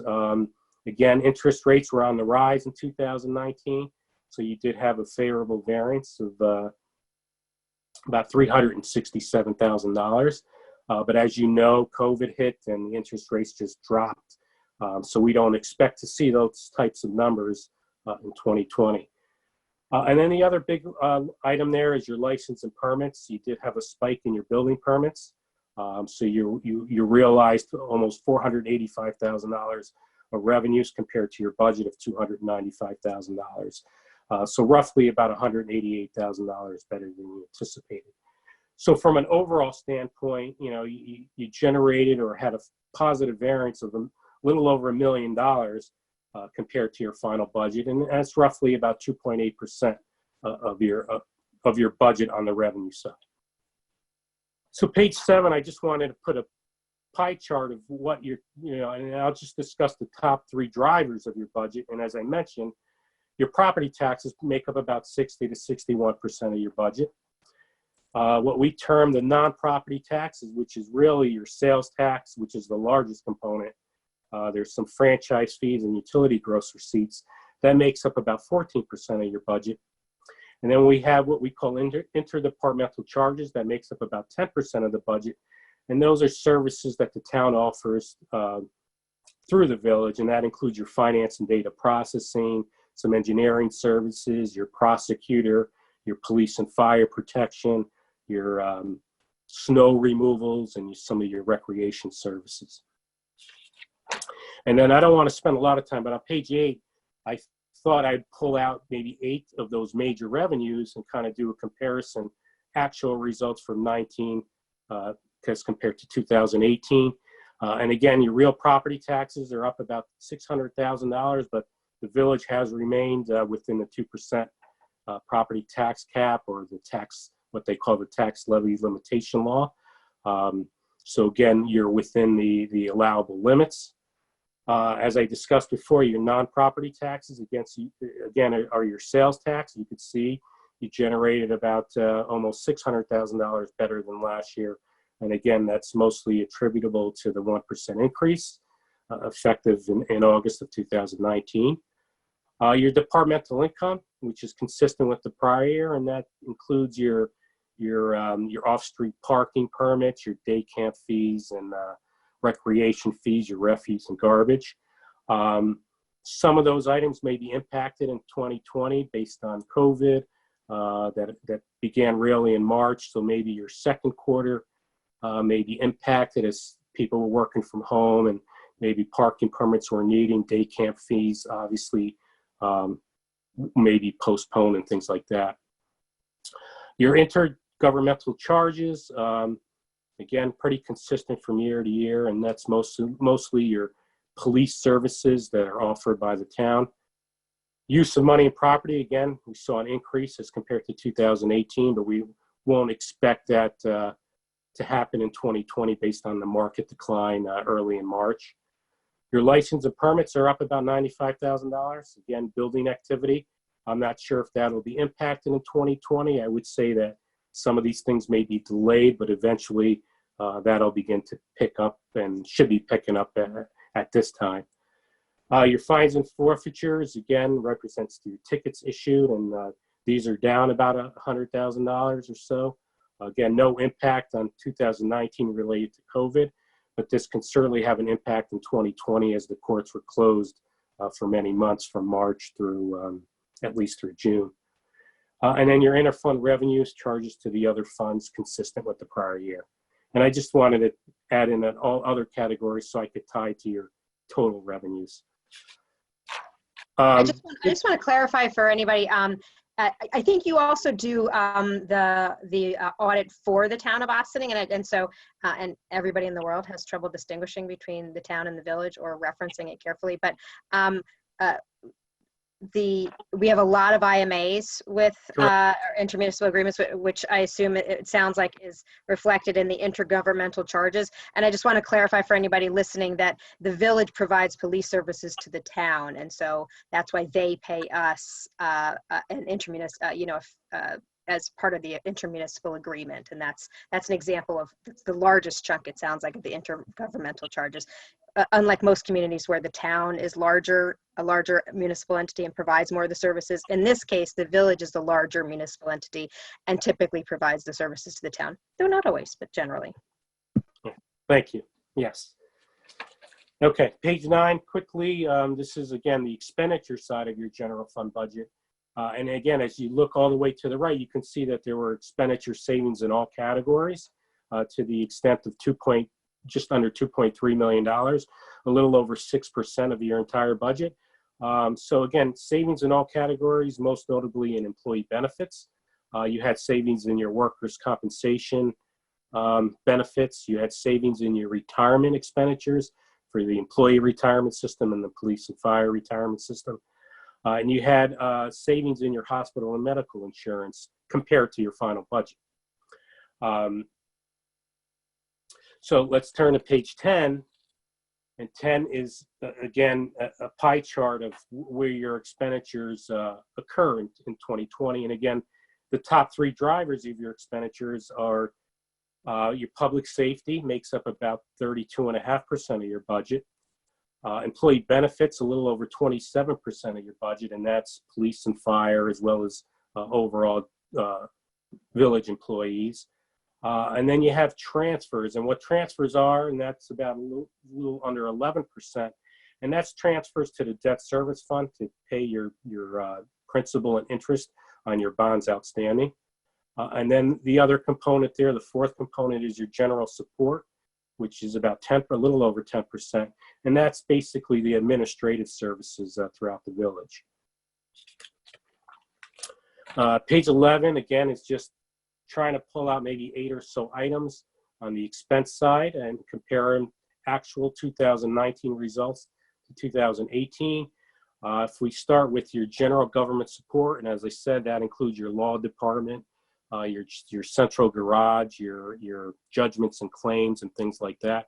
You can see that that's up about $500,000 compared to the prior year.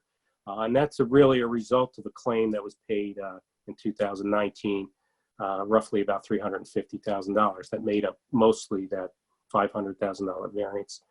Your public safety, again, increases in contractual obligations as well as overtime, maybe roughly around $600,000 of that $800,000 increase. The police department also had some additional equipment purchases, some surveillance equipment, new phone systems, and things of that nature. Transportation expenses, pretty consistent actually over, when I look back over the past 3 or 4 years, roughly at about $2.2 million.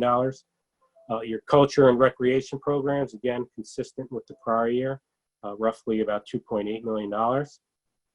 State retirement, the rates have stayed pretty much steady over the past 3 years. So your state retirement costs have been, roughly around the $950,000 mark.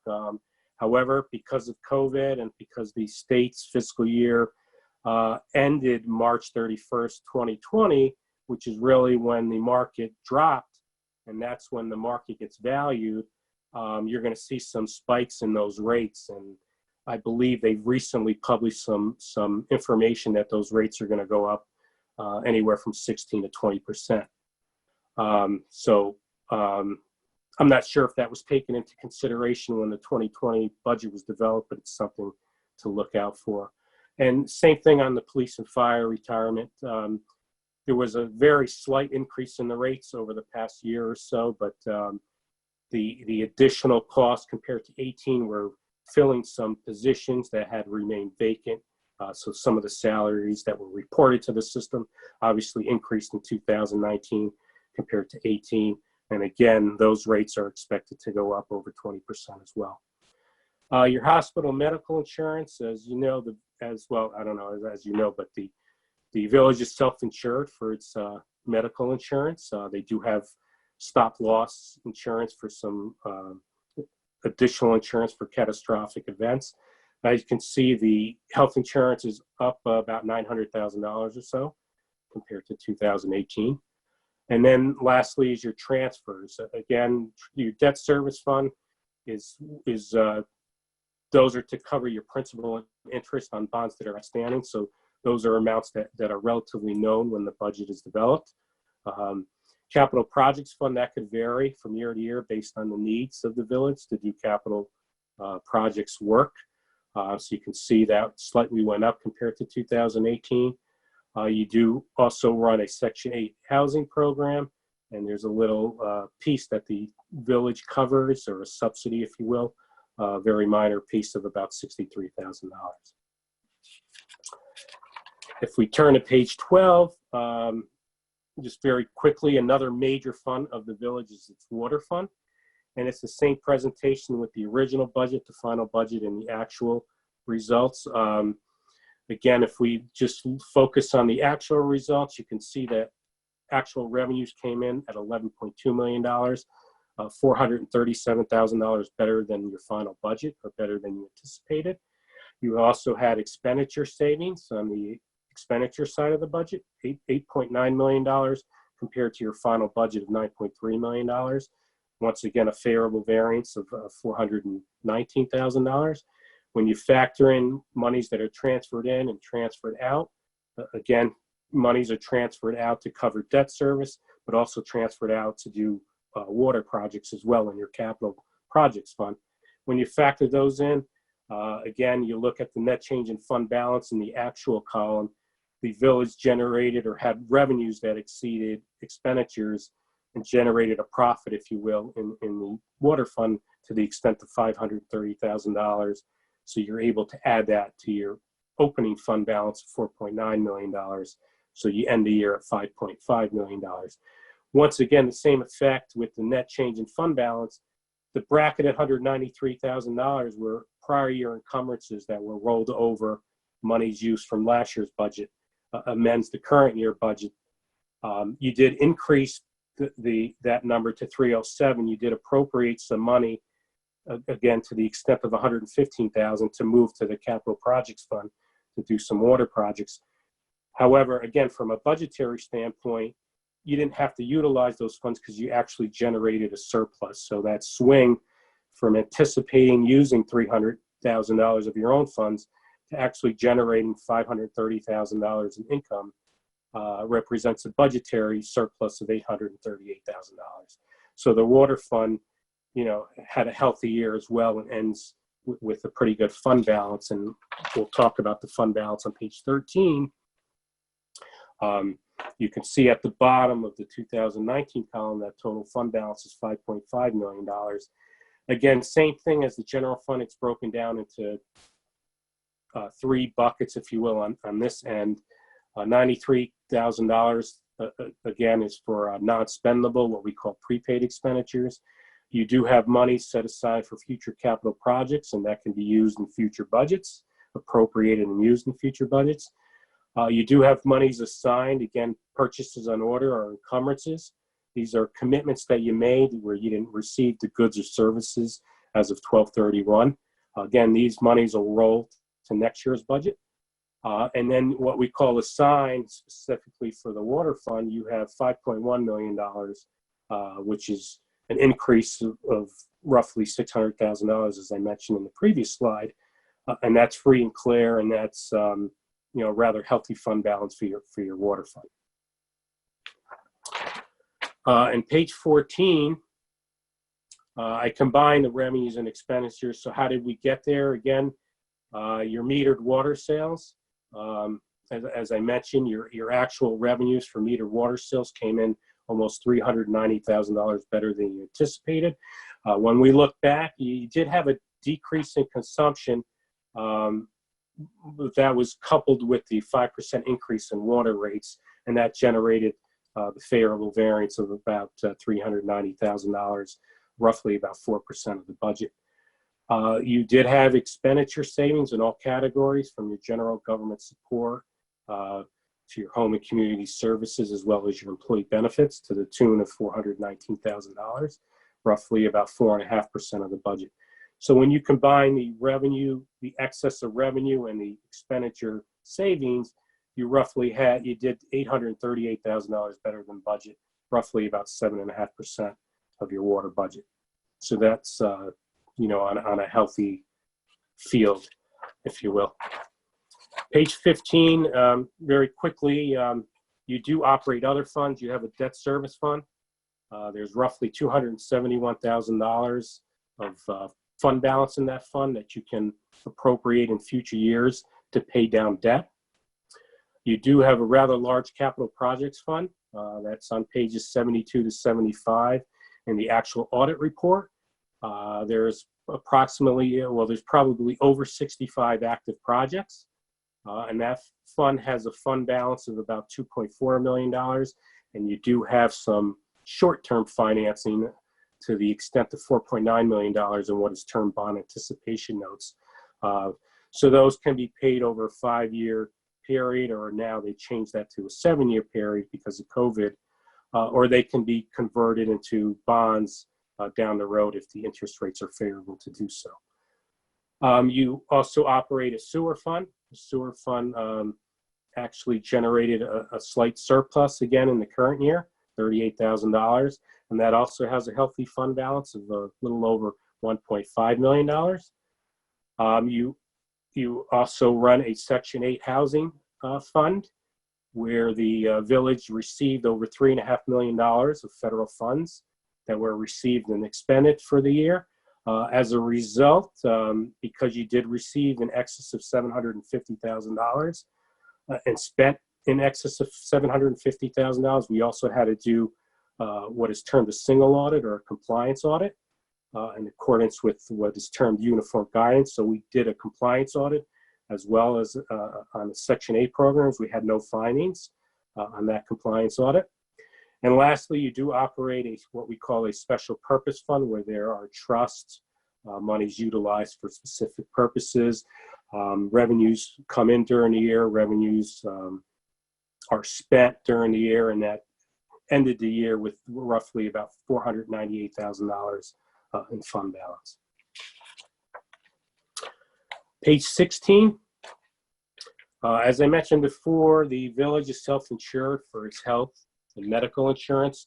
It's also self-insured for its workers' compensation benefits and general liability claims. The village does have some stop loss excess insurance for rather large claims, but an actuary is hired and he calculates what is, he calculates what the long-term liabilities are. Included in your workers' comp fund are long-term liabilities of $2.2 million. So even with those long-term liabilities, you still end the year with a net position of $1.7 million. So these long-term liabilities aren't going to happen in 2020. They're going to happen over time, but you're well funded for those that are going to happen down the road. So the workers' comp expenses that get charged to this fund are supported from premiums that are charged to the operating fund. So on the top line where you see charges for services, those are monies coming in from your general fund, your water fund, and your sewer fund to cover claims that are specific to those funds. So the monies come in and the expenses are recorded here. The village, set this fund up. It's a full, not to get technical, but this is a full accrual fund, and that's why an actuary is hired to calculate those liabilities. But again, these are long-term in nature, but you are well funded for those claims. And the same thing happens on the general liability side. An actuary is hired to calculate potential future claims based on information known now. Those claims for liability purposes aggregate a little over $830,000. And those are included in your general liability claims fund. So although your net position is just under $10,000, it includes those claims which are going to happen over time. So technically you are funding some long-term claims. So you're in a good position for such claims. Page 17, I just wanted to throw a slide in there. The top portion is your bonds outstanding. The village has just under $27.5 million in bonds outstanding. It also, at the bottom, I didn't include it, also has an energy performance contract for about $900,000. We are required to report the payments to maturity over the next 5 years and then in increments of 5 years. So I just wanted to point out, like in years 2020 and 2021, all the way to the right, if you add up the principal and interest, your debt service requirements are roughly about $3.6 million in 2020, $3.3 million in 2021.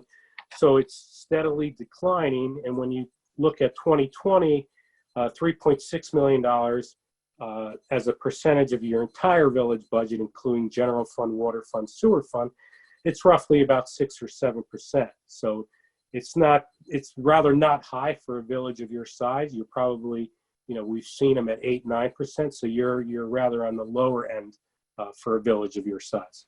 So your debt service requirements, yeah. I just was having trouble again following the numbers that you were referring to. You said, although I really liked that last thing that you were saying about, that we're not overextending ourselves is what it sounds like. But you were referencing the debt service. You said 3.6 million, for example. That was one of the numbers you just pointed to for this coming year. And where are you referencing? Yeah, so if you look at the bottom chart and you look at the 2020 line and go all the way to the right under the total column, you have principal of a little over $3 million and interest of $857,000. It's actually $3.8 million. I'm sorry, I said $3.6 million. That's okay. I wouldn't have added them in my head to know that's what you're talking about anyway. So don't. I wasn't lost because of the wrong number. But okay, so now I understand what you're saying. Thank you for that. Yes. So that's roughly 3.8, and it's $3.5 million in 2021. So it's steadily declining, but as a percentage of your overall budget, it's rather not large for the size of this village. And the projections that you have here for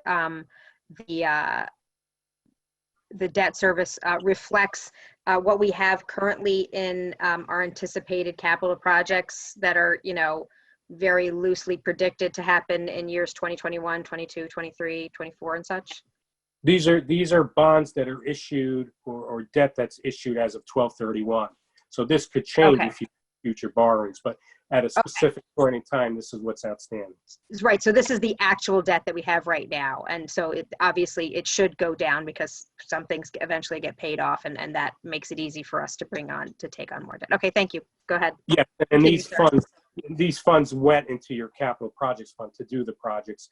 And if you look down the top chart, you can see that in 2012 and then even more current in 2018, you did refund some bonds because the interest rates were favorable.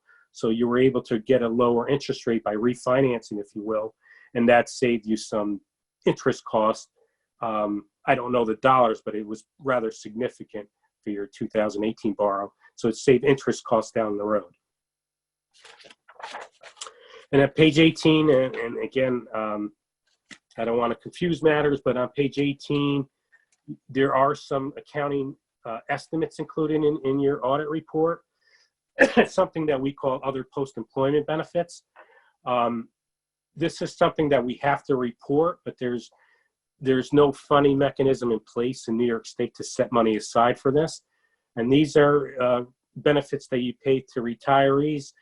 Once again, an actuary comes in and calculates this based on the village's census data, as well as current labor contracts that are in place. This is no different than any other village, and in fact, any other town or school district in New York State.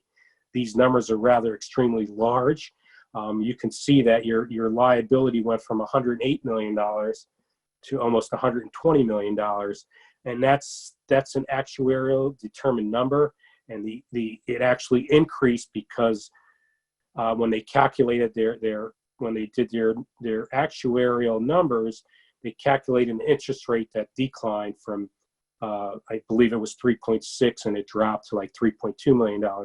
So that's one of the factors that, when the interest rate drops, the liability goes up, and that generated that. So this doesn't affect your budget process. Well, it does affect your budget process to the extent of that last line on that chart that says benefit payments. And that's really what you're paying on an annual basis as a pay-as-you-go, roughly $1.85 million that runs through your general fund, your water fund, and sewer fund for other post-employment benefits for retirees. So it's something that's a significant number, and we have to report it, and we footnote it in the report. So that's why I kind of wanted to throw that in here. Although there's no funding mechanism, you can't set money aside. You're not going to get a bill for this, but it's something that, based on your labor contracts, that you need to be aware of, because these numbers climb, but you're no different than any other village in New York State that has these significant numbers. And then the bottom is your pension reporting. You're part of the New York State retirement system for the ERS program, the employee retirement system. New York is one of the best funded retirement systems in the country, if you will.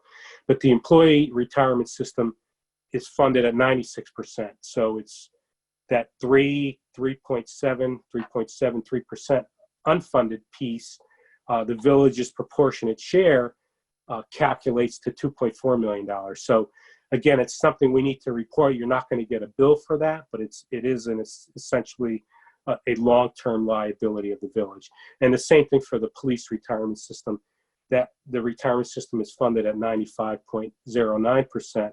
And that 5%, taking all the communities in the state of New York, the village's proportionate share of that 5% unfunded piece is roughly $3.4 million. Again, you're not going to get a bill for that, but it's something that we need to report. And just lastly, I'm going to close on page 19. So as I mentioned probably several times, that the village is in good financial health, and that could be credited to the leadership of the village's board and administration. The village has remained within the 2% tax cap, or again, what we call the tax levy limitation law, since it was enacted in June of 2011. You do have some cost-effective purchasing procedures and strategic use of services, particularly with the town of Ossining, through your IMA agreements, your intermunicipal agreements. And why is financial health important? Again, it's going to assist you in the computation of the village's tax levy. It's going to improve your cash flow, and eventually it can impact your credit rating. I know that you went out and got some short-term bond anticipation notes, but if in the future, if you decide to issue bonds because you have great fund balance and great health, that can impact your credit rating and the interest rates when you borrow. Currently, the village has a AA2 bond rating from Moody's. It wasn't rated recently when it went out for its short-term financing, but I would imagine that that would either stay the same or improve if the fund balance remains where it stands. Having a financial health and fund balance will provide funds for unexpended, unexpected or unbudgeted contingent expenditures or any type of revenue shortfalls, including state aid. Right now, we're auditing school districts, and the state has held back 20% of their state aid. I don't know if that's going to continue into the future and affect towns and villages, but it has affected school districts significantly. And right now, it's just being withheld, and they don't know if it's a permanent cut or if it's just a timing issue, because obviously the state's in fiscal crisis and has some cash flow needs. Having fund balance, you're doing capital projects by utilizing that money. You're not borrowing to do that on an annual basis, so that reduces your borrowings and interest costs. And again, it enables the villages to meet future challenges, or if there are unanticipated events, or you want to do some rather large capital projects, you have the resources to do so. And then lastly, we did, as I mentioned before, we did issue our communication to those charged in governance. I believe you folks received the packet with our management letter. Again, no material weaknesses. I think there was one adjustment that we made. It wasn't significant. I mentioned before that the village has a strong finance department. When we looked at internal controls over the major classes of transactions, they appear to be operating as designed. So again, overall, the 2019 audit results provide positive results, and the overall health of the village appears very strong. So I'm sorry I crunched a lot of numbers in a short period of time, and I know I have a large agenda, but I thought this was a lot easier than going through a 100-page audit document. So, it was fascinating. Thank you so much. I usually ask my questions last, but I'm so excited about this topic. I wanna jump right in. Could we take this down so we can see each other? Can we close the screen share? All right, now I have to do this on my computer. Thanks, Rob. And it's Rob, right? Not yes. for Robert or Bob or. No, Rob's fine. Thank you. Yeah. Rob's good. Okay. Thank you. It's been a little while since you were with us years ago, and then you weren't with us, and now you're back. And thank you for being so well prepared and providing us with this very in-depth report that was just so valuable for us. We're embarking, as you know, on budget season, which is my favorite season in municipal government. And this is my last year as mayor, so this is my last big hurrah. So I was so excited about all of this information, but I do have a few questions. And thank you for acknowledging the fantastic work of Dale Brennan and her team in the finance office, and for many years, of course, with Tom. And we're so few communities are fortunate to be able to have such an amazing team with such an amazing succession of leadership. We are in excellent condition, as you noted, and I'm sure you appreciated being able to work with such a terrific team. Oh, and I did want to make one correction. We did bust the tax cap. My first year in office, it probably wasn't over 2% because of just all of the crazy, and I don't remember, that was my first year voting as a trustee. So I voted in 2013 on the 2014 budget. Okay. So probably, but just, as a historical note. And I think that was the first year that we actually had to abide by it. I mean, I know it takes a little while for things to get to us when we voted in 2013. But anyway, that's not the most important part of what we're talking about. So I'll just tell you, one of my big things that I would love to see, and you mentioned it at the very end, is our rating, our AA2 rating, which is very good, and we know it's very good, but I want it to be better. And I know that one of the, I mean, especially when you look at our fund balance, I'll tell you, we are the envy of other communities. I won't say names, but there are other mayors who have reached out to me, especially when COVID hit, and asked, what is your fund balance as a percentage of your annual budget? Which is such a weird question. Nobody in the world would ask that except for a municipal leader. And he was so jealous of ours. And that puts us in such a great position. I don't know how aware you are of where we stand as our effective tax rate, because that goes beyond just the village. But the piece of it that we can impact is the village tax base. And you mentioned schools are going to have an even tougher time this year being able to make their budgets work. And that's such a hardship on our residents. But one of the things that we have felt was really important, and that has been a guiding principle for us each year as we do the budget. The last 4 years, we've had a 0% tax rate increase.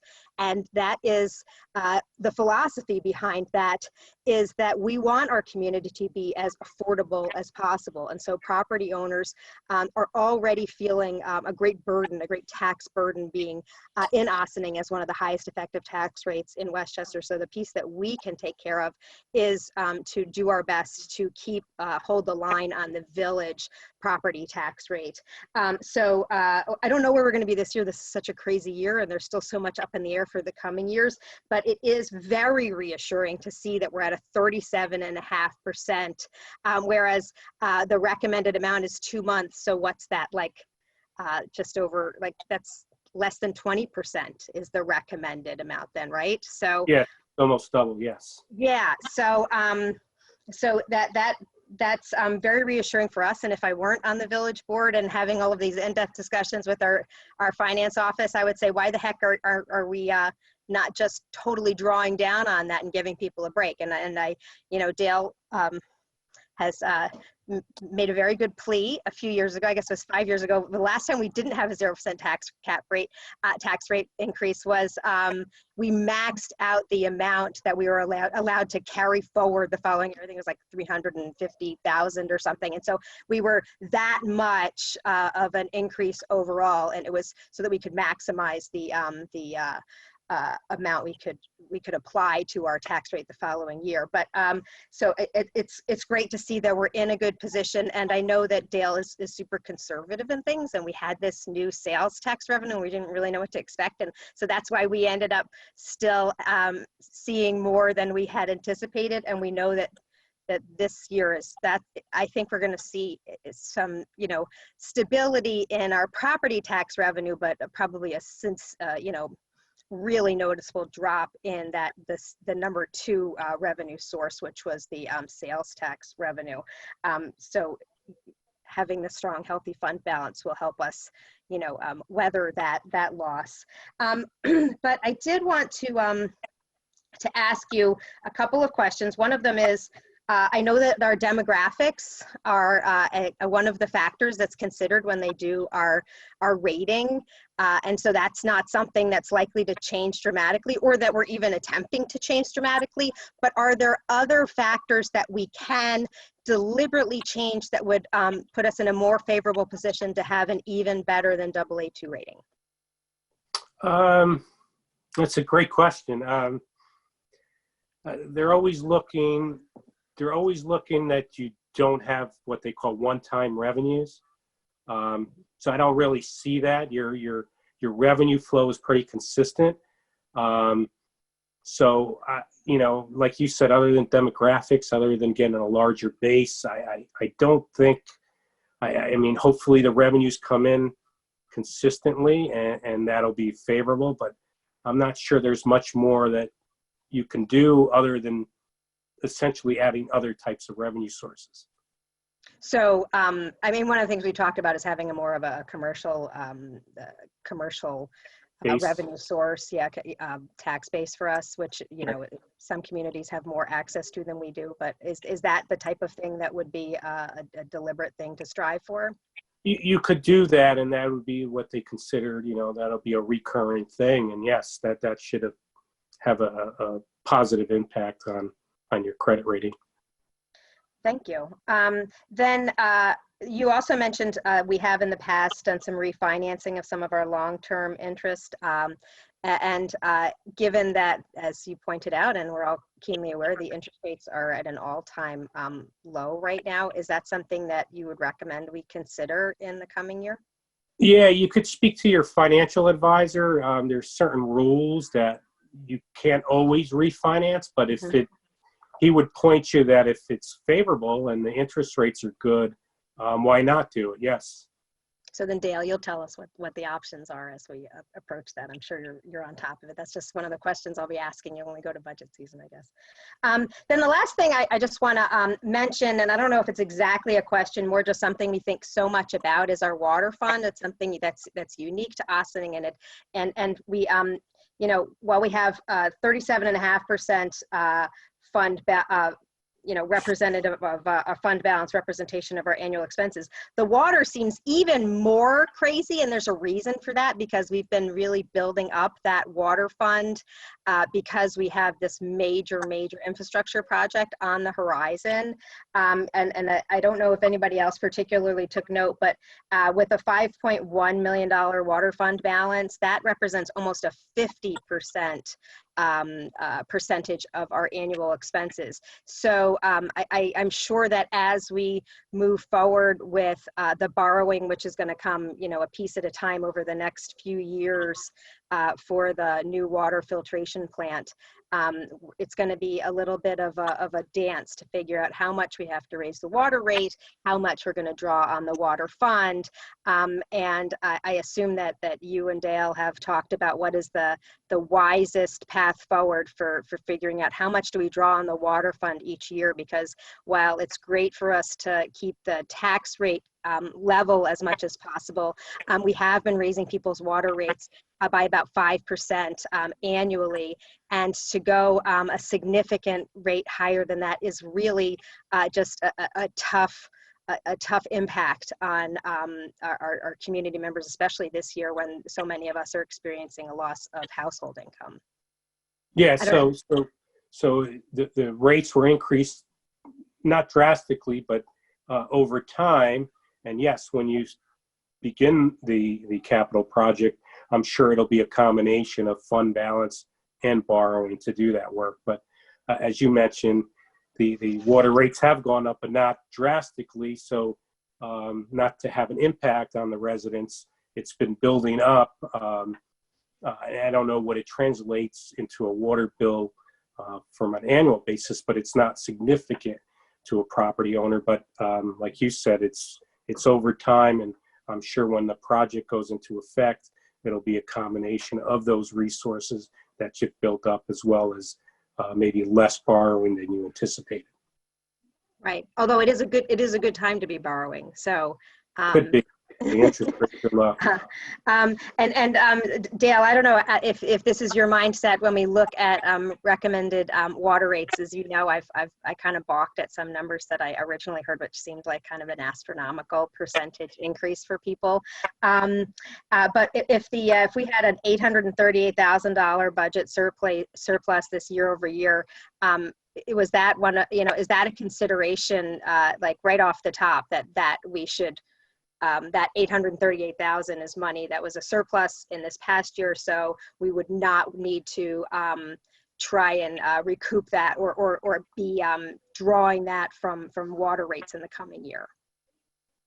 Yeah, it comes into consideration, and it also comes into consideration because it's also based on consumption.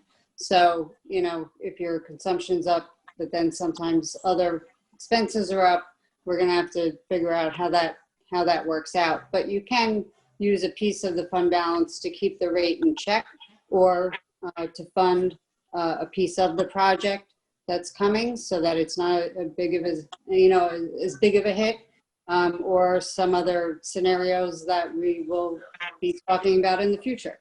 All right. Mhm. All right. Those are all the actual questions I have, although I'd love to sit around and talk about this all night. I know there's other people that probably have questions, and we still have more topics to discuss. So are any of my colleagues have questions or comments for Rob? Good evening, Rob. It's Rika Levin. I'm just curious. Unlike the mayor, I'm not as excited to be discussing, but it's good that she is. It's a great presentation now. I have to tell you, I actually was on a couple of seminars related to budgets today in ICOM. So really terrific. And thank you, Dale, again, and Tom, who's still working on it. I'm just curious on a macro level, what are you seeing out there as you're doing your audits in other communities, maybe even other communities here in Westchester? But I'm willing to go into a tri-state region. What are you seeing as trends that we should be thinking about? It was rather weird because sales tax wasn't taking a hit. It was actually up a little bit, and certain things we thought were what might be impacted because of COVID were just kind of pushed aside or postponed, if you will. So like mortgage refinancing, you know, a lot of activity shut down March, April, May, June, but then it picked up. So it wasn't a matter that you were losing that revenue, it was a timing issue, if you will. So we see a spike now in July, August, September. So we're just as you, we wait and see, but hopefully things trend upwards. And you know, as I said, some of the schools are being affected because the state has its own problems. So they're withholding some state aid, and they haven't made a decision if it's just a temporary withholding or a permanent cut. And you know, for some of these communities, like we audit the Yonkers School District, that's millions of dollars, and it does have an impact. So we wait and see, and hopefully, you know, we hope for the best. Are you envisioning, I looked at the medical and or retirement, that we should be thinking that it will grow at a different slope than it has been? That's an interesting question because obviously things I don't want to say shut down, but people were putting off medical March, April, May. Elective surgeries were postponed. So I don't know if that's picking up again, and you'll have spikes in that area. You know, people were out of work. I don't know if workers' comp is an issue going back, and so yes, I would see it trending upwards just because of what's happening. Okay, thank you. Yes. I'll go next. Thank you, Rob. Appreciate the presentation. So a lot of what I've heard, the headline is things are going well. That is good, which I concur that is good. And a lot of what happens in these types of conversations is identifying, starting from a baseline of the way that things should be and identifying where are things going wrong. And so trying to figure out how to prioritize those things and come up with some kind of plan of attack. Because we're in a place that is so positive, some of the questions that you heard so far get to the maximizing of the kind of fiscal picture that we have of how do we use our surplus and how do we get our credit rating to be even higher than it is. Considering this kind of maximalist approach, what would you identify as the content expert, as the places where I, as a municipal official, should be looking to focus my energy to improve our fiscal health? That's a great question. Obviously, there's less control on the revenue side. You don't know what comes in, but you do have some control on the expenditure side of the budget. you know, your state retirement, your police and fire retirement, you get billed for that. There's really not much control unless you're going to curb rehiring and not filling vacant positions. A lot of your expenses are, you know, worked through the town through intermunicipal agreements. So you are rather looking at that and trying to get the most cost-effective expenses as much as you can. But, you know, in this type of economy and right now it's just a wait and see, and we'll probably have a better picture as the year pans out, the 2020 year. So that's a great question, and I would like to approach that when we pan out with the 2020 year to see what really was affected with what happened in mid-March. Thank you. Thanks for the question. Manny or Bob? Oh, there you go, Manny. Thank you. Robert, Rob, thank you. And I guess I should remember your face, but I guess it's been a little while that we haven't seen you in front of us. But you know, after I said that, I looked at your vest and I saw the name of it. So I was like, all right, I know where I know him from. But anyway, no, thank you. This is always, go with the mayor, this is always good news. You know, I do want to take a few minutes because I see on the attendance list is a previous treasurer, Tom Warren. Thank you, Tom. I know you're listening, so thank you for all the hard work. I know you're enjoying your retirement. And I know this is very important for him because it's 10 o'clock at night and he's still watching us. So I do appreciate all the hard work. And of course, I think it's dinner time in Arizona though, Manny. Oh, that's right. Yeah, Tom is going to be missed. Yes. Yes. But Dale, thank you for all the hard work. Dale and Liz, I know you guys, you know, I did a lot of the coordination now to get this report done for us. You know, I guess that I wish I could say that we're going to have a similar outcome next year, but it's going to be different next year. You know, the report is going to reflect different numbers. It's going to reflect a lot of unknowns that we don't have right now. And then probably by the end of the year, early quarter next year, we're going to start seeing some of that stuff. So I'm very optimistic, you know, obviously. You know, again, it's going to be different, but I hope is a new different, a good different. And I'm just going to piggyback in something that the mayor mentioned is the waterfront. I think that's going to be one of the biggest changes that we are going to be seeing. You know, the water plan itself, the taxation on some of the land that is may happen. I think that's something that we have to look. Try to work, you know, but yes, thank you so much, Rob, for all this. I have other questions, but I know it's 10 o'clock and you know, we can definitely go here for another hour, but I don't think our colleagues and definitely staff doesn't want to talk about this for another hour. So, but yeah, well, thank you much for all the work. Thank you. And fortunately, as the mayor said, you do have healthy fund balance. So yes, you may not reach your targets as far as a budget, but you have something to draw from because you do have that healthy fund balance. So as the mayor mentioned, you're in a better spot than some of your neighboring villages.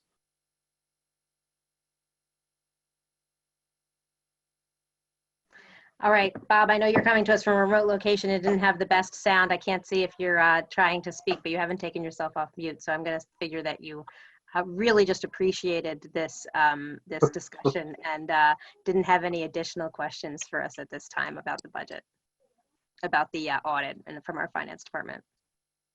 Okay, I'm going to go with exactly, that's exactly what he was thinking. So Dale or Karen or Maddie, did you want to offer any further insights in this while Rob is still with us?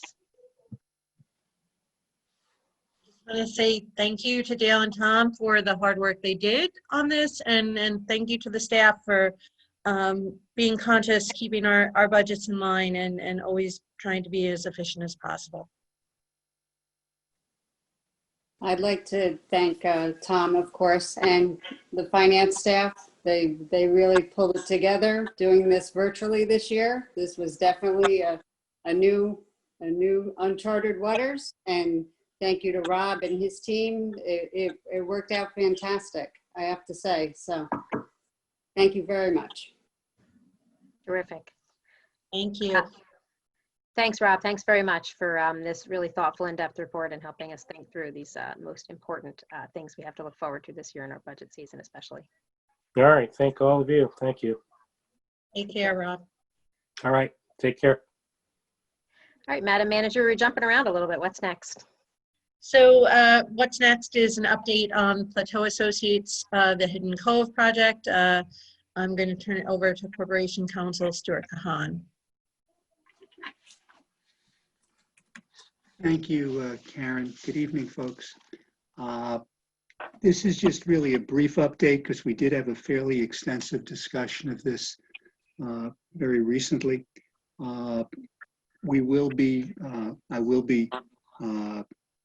circulating a proposed resolution to extend the special waterfront permit based upon the discussions that we had last week with a limited period of time so that they can be more in line with the planning board and the zoning board resolutions. I wrote to you earlier this week that the zoning variance expires in December of this year, as does the site plan resolution. The site plan resolution is eligible for another 1-year extension. That would be the second and last extension. And the zoning variance, there is no limit on the number, but that's 6 months. And I think the suggestion from the board was to, if there was to be an extension of the special waterfront permit, to put it out until probably next June of 2021, which would be when assuming zoning variance is extended, would go to that point. There will be the various conditions in the permit that we have discussed with regard to the water system. Trustee Kazad, in response to a question you asked, I did look at the site plan resolution. It specifically calls for the Crawbucky extension and the Crawbucky Trailways to essentially be completed at the time of the final certificate of occupancy being issued. That's actually in the site plan resolution. So that is there. I do want to thank Village Engineer Paul Fraioli, Water Superintendent Andy Teese, and Joe Tremelli, as well as Planning Director Jaime Martinez. We all had a lengthy conversation before the last board meeting to go over all these things. The board did have an opportunity to look at one of the particular drawings to indicate where the loop system would be located. The importance of the loop system, not just for the properties, the 3 properties, that are sort of up on the ridge, but also for the project itself that is going in here. So that will all be made part of the resolution as discussed with the board. There were some emails circulated today with regard to the status of the Army Corps of Engineers application. I can advise the board that I have had communication with the engineer from the ACOE. She is in possession of the electronic version of the application, so it is on file with the ACOE, despite the email that was received earlier today from one of the neighbors. The ACOE has it, and if any further information is wanted from the ACOE, anyone can file a Freedom of Information Act request directly with the ACOE. That's basically where it is right now. As I said, I will spend the next couple of days working on the resolution, which will be circulated around with an anticipated vote by the board on October the 7th. Are there Thanks, any? Stuart. Okay. Yeah, I'm sure there are, and I'm looking at you, Manny. I'm figuring you probably want to ask questions first on this. Thanks, Victoria. Thanks, Stuart. So Sure. I guess the question in regards to Koboki Trail part, and even though it's part of the site plan, and even though it's the way it was approved by the planning board, since that this is the special permit and we do put additional requests, is there something that we can change as that request to overrule No. that particular? No. That answers my question. All right. I don't have any other questions, I guess. I mean, we talked about a lot of the stuff, and I think, you know, some of the ideas that we just didn't work with what I'm suggesting. I do agree the loop system, you know, as the mayor stated before, I want that to be part of this. That's something that we do have control of this. I guess the other portion of this is that, and help me, probably you did mention this and probably I forgot, there is the right of way that we have with them as well, part of the easement in regards to the access. Yes. At what point are they supposed to be working on this, and at what point are we going to be getting all the easements and all the right of ways for the additional properties that they're supposed to be getting? Let me break that up into two. With regard to the portion of the North Water Street extension, that is village property, which is about the first, I think, 300 some odd feet. The board did previously pass a resolution, as you are aware, Trustee Quezada, which would authorize an agreement to use a portion of that for what would be essentially a sidewalk area that would go there. There's been no documentation received by me yet with regard to that. That's something that would have to be provided by the applicant. There's no specific time frame, but obviously when they'd have to have it in place before they can put any shovels in the ground, because it has to be reviewed, and there probably will be bonding and things like that. With regard to other easements, I have been provided with copies of other easements that relate to the two properties that are to the north of the village property. You know, and those are further discussions that will have to be had. I do want to point out that the planning board site plan resolution is explicit that any of the plans that relate to the roadway, specifically that involve those properties, have to also be cross-referenced in the property files for those properties, so that in the event that any work is done by those properties, it is understood that there is, you know, some responsibility there as well. But there's a lot of additional documentation detailed in the site plan, which still has to be provided. As I have mentioned to this board, and I mentioned it when we had the public discussion, most of the conditions that are laid out in the site plan resolution have yet to be complied with, even the initial provisions that are there relating to, you know, sign-offs on site plans and things like that. So there's a great deal that has to be done, even with regard to the work that's going to be done. There will certainly have to be a bond that will have to be put down and be reviewed. That's something that the village engineer and I will have to discuss in terms of the amount that will be necessary. So a lot of that, if you want to call it preliminary paperwork, still remains outstanding. So thank you, Stuart. So in regards to coordination and all these approvals, since that they're asking for extensions, and I guess probably Paul, help me out with this one. When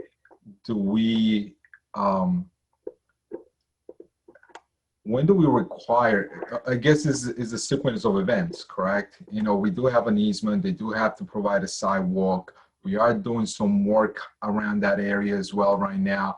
Is this something that we could, and is this something, I guess I'm facing, they can always do that sidewalk, or they can always do the work at the end of the job, sure, at the end of construction, I guess. But can we do something, because we are trying to make that entrance better? Is it something that we can add to the special permit resolution, that they should be doing that first? I don't, taking this project out as a taking the specifics of this project away and just looking at it as a hypothetical, that's not something that we might necessarily want to happen in the initial stages of a project that's going to require heavy construction and vehicles and access and the like. That's typically very similar to what happened down at Harbor Square. A lot of that finish work got done at the end. The sidewalk, the paving, because you still have to make all the utility connections, the upgrades that they're going to do at the pump station, sidewalks, etc., are all things that you don't want to have them do and ask to turn over to us early, and then they're subject to 2 or 3 years worth of a construction project. So I think that answered your question regarding the entrance. But it is something that although they have am I still there? I just got a low battery. No, everybody hear me? Still there. It is something that will get enveloped into the building permit. You know, the detailed site plan and all the details that they will do will be part of the building permit. So we are going to have we're going to have it there. As far as staging, it's something that we usually work out when they come in and they start talking about breaking ground. Yeah. I mean, I knew the answer. I just don't. I want. You know. All right. Thanks. Manny, I want to say thank you very much to our staff for helping us figure out how we can incorporate this additional aspect of the infrastructure, which is something we talked about before and wasn't included in. It didn't end up being in the site plan, and we talked about having the looping system for the water when we initially approved this, but it wasn't explicitly incorporated. I'm really, really pleased that that it's now going to be incorporated. And so thank you to Paul and Stuart and Andy and Joe Tremelli, who I know helped us look through this, and Jaime, I'm sure that you were part of these conversations now that you're on board, for helping us incorporate that into this this latest approval, Stuart. It's really a big deal for us, and Manny, it's not a small thing that we're incorporating, which is why the developer very much did not want to agree to it, and he's not agreeing to it. We're just saying you have to do it because it's in the best interest of the water system for Ossining, and you're going to be putting if this goes through, this is a significant demand on our water system, and it's what our engineers had said should be in there, and it didn't make it into the site plan. So I'm very, very pleased that we are now making it essential that it's incorporated. So thanks, Stuart, for explicitly putting that language in and working with our engineering and planning staff to make this part of the whole package of approvals and requirements for this developer. And whether he sells it while he's got his approvals, or if he actually goes through with it, whatever happens, they will be required to do this looping system, which is adding some pipe, upgrading some pipe, and making it a safer, better quality water system for the folks who will eventually live there, and for really everybody in that area, and everybody who is dependent on this system. It is going on 10:30, and we're not through the agenda yet, so I just want to call that out to people's attention. But if people do have questions on this topic, now would be the time, or comments. All good? All good. I got a thumbs up from Omar. I can't see Rika or Bob, so I'm going to say that they're good. And so thanks very much for this. Oh, Rika, did you want to comment on this? No, I am good. Okay. Okay, good. I'm just like, I hate to, I'm sort of having a little snack, and I don't want to do it. No, you're right. You're right. So you're right. I'm shutting it off so I can have my apple here without. Yes, go ahead and chew. Go ahead and chew. I got it, Rika. not a problem. You still have to. You need energy for a little while longer. So go ahead and enjoy your apple. And Paul, Stuart, and Jaime. I don't know if Paul and Jaime are sticking around here longer, but I think unless there's something else you wanted to call to our attention about this, it sounds like we'll be voting on this resolution, Stuart, then on October 7th. Correct, Mayor. Okay, and I know that the question was raised. Their permit it technically expires, I think, October 2nd, but you had to explain to us that that this is a standard procedure that often happens in the planning, Yes. you know, with the planning board, that because it was in the works and they had asked for the extension well in advance of, or in advance anyway, of the Right. expiration, that it's still treated as an expiration. You are as an correct. extension. All right. Thanks very much. Madam Manager, what's next? What's next?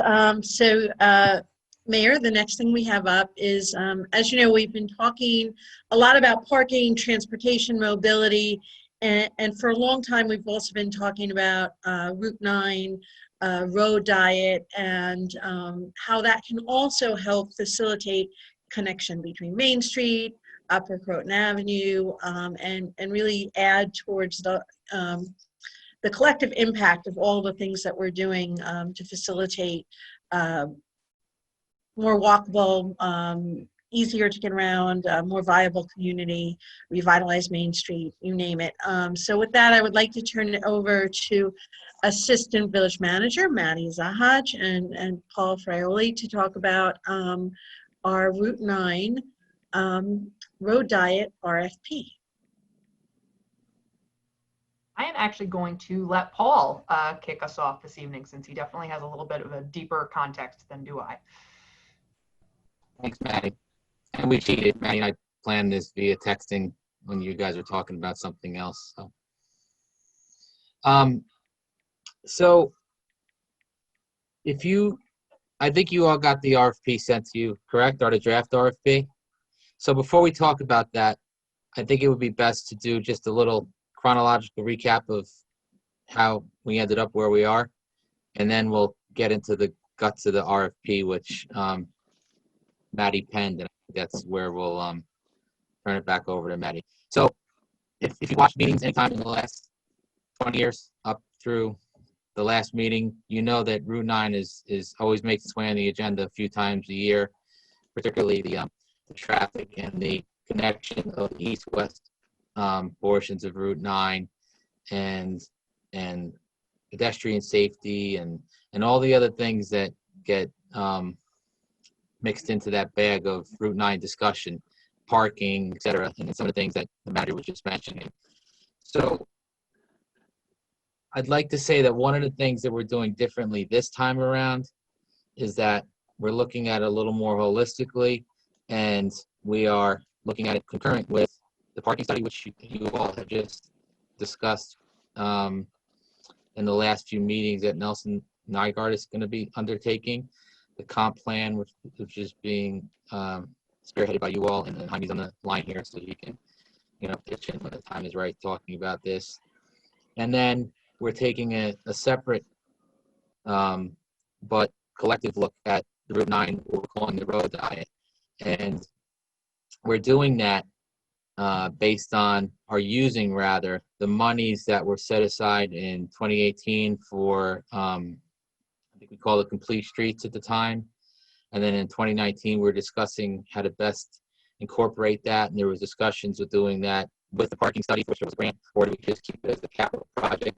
And we decided to keep it separate and distinct. I think it's a good idea because we're going to get folks focusing on just this, but they're going to be versed enough on what these other two projects entail to incorporate whatever they do into that. Plus we have this team on the screen right now that's going to be overseeing all those as well, to make sure that one hand knows what the other hand is doing.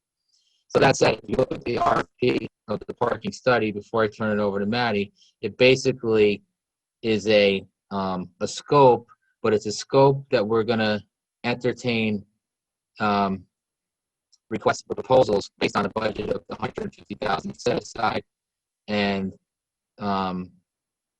Maddie will go through it, and then we'll talk a little bit further, I think, when your questions come up on why some of the things that we called for in this RFP exist. And just for an example, what I mean is why do we want to put so much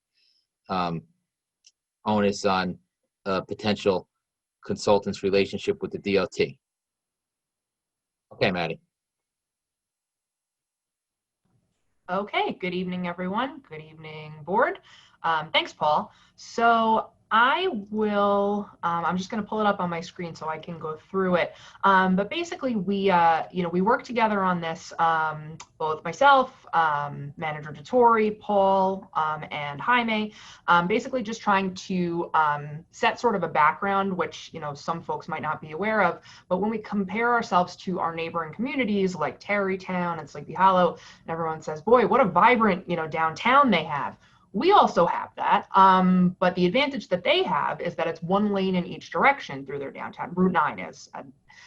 In the village of Ossining, Route 9 is also South Highland Avenue, North Highland Avenue, but it is a state thoroughfare. So all of the issues that this board has, as Paul mentioned, talked about for years and years, having to do with the intersection, specifically the intersection at Croton and Route 9 and Broadway, as well as the light at Church Street and folks blocking the box. There's a couple different complaints that stack up in that particular area that our hands are a little bit tied in terms of addressing, because again, it is governed by the New York State DOT. So when we started talking about this more formally, Paul really hammered home the point of keeping the DOT in the loop on this is going to be of utmost value and importance, because at the end of the day, if this is something that they can't get behind, then it's all for naught. So I tried to really highlight that as we were going through the RFP. I did a couple drives like across town. I've lived here for 33 years, but I wanted to just make sure. So Route 9 becomes 2 lanes between Cedar Lane. So if you're traveling southbound, between Cedar Lane and then Cedar Place, which is around sort of, between Waller and Broad Avenue, again, if you're going southbound. And basically what is meant by a road diet is to examine narrowing that section of Route 9 into, again, 1 lane in each direction, perhaps with a turning lane in the middle, perhaps not, but also to have some traffic calming measures, as well as some pedestrian islands, some aesthetic changes, as well as perhaps some signaling changes. Try to address everything at once. The other major component is sort of reimagining the intersection that's right down the road from 16 Croton Avenue, the giant intersection that interfaces with Broadway, Croton Avenue, and Route 9. So we wanted to make sure that all of those things in particular were addressed in the RFP, but we didn't want to lead too much. Just basically say, here are our main concerns. We also want to be sure that, particularly with the redevelopment of 200 Main Street, that the area in front would be well suited for outdoor dining, which is something we've gotten a lot of requests for as of late. Obviously, that's not feasible the way that not only the road is, but also the way that the access to the building is now. So that's another thing that would greatly benefit by engaging in this work. I think those are all the points I wanted to hit. We want to make sure that everyone who submits the RFP, is committed to working with the team at Nelson Nygaard, as well as BFJ Planning, to sort of make sure that their recommendations complement the zoning and planning recommendations happening in the comprehensive plan, and then whatever recommendations are made in the parking study. And we also want to make sure that they can come up with an action plan that's going to sort of stage the timeline, but also a cost associated with each to the degree that they can estimate it. But again, first and foremost is going to be an ability to demonstrate a good working relationship with the DOT, and to the degree possible, showing past projects that they've worked on in concert with the DOT in similar communities to do similar things to a road diet. The last component that I forgot to mention, which is super important, is the parking. So with a road diet, we would also have the ability to add parking on both sides of certain portions of Highland Avenue. So that would also sort of help offset the pressure from downtown if we could add, a couple dozen parking spots to the Route 9 corridor. Paul or Jaime, is there anything that I missed? I do. Yeah. I want to append what you just said. First of all, your last comment there is a perfect reason why we anticipate that the RFP that gets responded to here is probably going to be more of a technical engineering response versus the parking one, which is a little more of a planning response that we got, and more of a planning outfit that we are bringing in. So that's why these are broken up, I think, for the betterment of the overall. But I do want to talk a little bit about the historical efforts in this, and be a little more real about what we can expect here. I think it's a very worthwhile effort. But pre-COVID, we tried numerous times with the assistance of Sandy Galiff's office and then just our own internal networking to communicate with the state DOT to the point where the regional director has even been down here and has been interacting with us, Region 8, for which we are in. And I will tell you that, again, pre-COVID, they were not optimistic that there was going to be a whole lot of funds put down into the Hudson Valley region for the DOT. A lot of their monies are being spent upstate. A lot of the interstate work that they're doing is eating up a lot of their budget. And there was nothing in their short-term plans to do anything down here. When I say short-term, I mean, 2, 3, 4, 5 years. So what they did tell us was your best bet is to bring someone in, present a project. If we get on board, we'll assist you get on the TIP, which is the Transportation Improvement Project acronym for their potential capital projects that they're going to fund. And then once you get on that, we will consider you after that. So this is not something, as as people see it here, this is not something that we're going to have someone come in and we can expect to see incorporated onto Route 9 in the next couple of years. This is something that is being considered now because of the comp plan and the parking study that we're doing. But unless there's like a paradigm shift in how they're going to approach the Hudson Valley and their funding streams down here, we shouldn't expect it. But I still think it's a worthwhile effort to really make a strong case and get ourselves on the tip with a consultant that could hold our hand through and navigate through the DOT funding process, because it will be their project, right? It'll be something that they're going to undertake when they decide to go in and do upkeep and maintenance on their road. This is something we envision them doing when they decide to come in and do a pavement of Route 9. So that's why we want to be ahead of that game instead of getting, doing something hasty when they tell us in 3 or 4 or 5 years or 10 years, oh, we're going to come in and pave Route 9. And we're like, hey, can you pave it this way? We don't want to do that. We'd rather have it in the queue and ready to go. And then make sure it's in concert with everything else we want to do, so everything works well. So if, we do things upstream, if you will, on Croton Avenue or downstream on Main Street, they are done with with this plan in mind, and it will work when everything is done. Sorry. Go ahead, Jaime, if you wanted to add to that. Yeah, I would just add that throughout the comprehensive plan process, obviously, transportation is a big part of that, and the Route 9 corridor has some of the most, the highest prevalence of accidents, car accidents, or even pedestrian accidents, bike accidents, just because of the challenges of navigating the difficult crossings that we have there. It's the busiest road that isn't 9A in the village, but it's also the most treacherous, I guess, of roads in the village. So the road diet would look to alleviate those problems. So, everything that Paul just said notwithstanding, a lot of the changes that we expect to see out of the study being proposed are stuff that's going to go into the comprehensive plan, which should help kind of bolster our case down the road to DOT to help get those improvements made. So it's definitely a very positive step. Thanks. I want to say huge thanks to the staff for bringing this to this point, because we've been talking about this.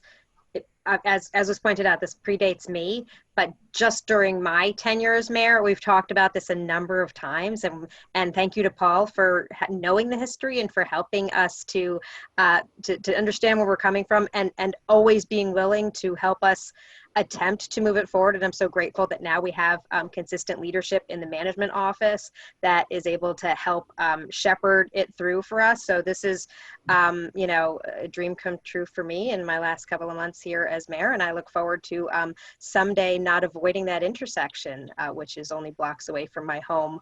One thing I'm also really pleased to see that has been incorporated here is the intention to turn north on Route 9 from the community center, because right now we're exacerbating our challenges that we have on Church and Main Street by forcing everybody when they leave the community center on their way to, let's say, the library or the village hall, to have to turn down Church or turn down Main, turn up Church, and then get in that other messy intersection, only the second worst intersection in Ossining. So that's really terrific. And Paul, thank you also for reminding us of the perspective on this. We are very fortunate to have Assemblywoman Gale helping to draw attention to this and championing our cause and making sure that the right people are paying attention to us and understanding the importance of this. And it is, as Jaime was pointing out, a matter of safety for our community. It's also a matter of economic development. As was pointed out, we hear about how great it is in Tarrytown. I'll tell you, I grew up in what was North Tarrytown, and driving down Route 9 kind of stinks as somebody who drives because it's super slow. But you know who that's great for is all of the people who want to cross the street and can actually cross the street because the cars aren't going too fast and they're not 4 lanes wide. So right now we have Route 9 as a huge divider for pedestrians from the east and west side of the village. And so this is, you know, not only symbolically important, it's important for us from a health and safety perspective. We want to encourage to be a more walkable community, and we want to have a more vibrant economic local economy. One thing this doesn't include, but I'm not going to push for it because, you know, there's always a debate on how many things you put on your list to accomplish, but it's really focused just on Route 9. There are a lot of improvements. We talked about it when we did the walk up Croton Avenue with the Comp Plan Steering Committee a week or two ago. The dearth of crosswalks on Croton Avenue. You know, if you want to go from the library to Village Hall, you jaywalk. Like, I don't know anybody that walks down to that god-awful intersection to go back up to Village Hall if you're going to Village Hall from the library, as someone who uses those two buildings relatively frequently, and we even supposedly provide parking to the library at Village Hall. So that's a state road. We can't add crosswalks where we want to. I'm not suggesting it needs to be put in this RFP, but because I desperately would like to see some crosswalks. Right now, there's not one crosswalk between Route 9 and Clinton Avenue, and there's a lot of pedestrian traffic there. You know, if it's not appropriate to put it in here, okay. If there's another pathway to having the DOT evaluate that because it's maybe a smaller thing, or to look at Croton Avenue, or if Croton Avenue is going to be evaluated at another time, or if we're just going to do sort of some mission creep when we do get the DOT to pay attention to us and just keep glomming things on, if that's the right strategy, sure, that's great, whatever you think is going to work. While we're looking at how to create a more walkable community, Route 9 is the big one, but Route 133 is also, you know, not nearly as pedestrian friendly as I would like to see it, as it should be. I'm sure it's something. I mean, we can add. It's going to pick up the tributary roads. It's not going to be a hard line at the right of way for Route 9. It's going to consider the crossings that go on down around Aqueduct Street. It's going to consider what happens up at the high school where the students cross the road, up ways, not just for Lucy's there. It's not going to be that short-sighted. So just because it's not in the RFP doesn't mean that once we decide on a consultant, that we're going to be so pigeonholed like that. That was, I guess, we're trying to convey that in the beginning where we're doing it collectively with the parking and everything else. It's not going to be that short-sighted.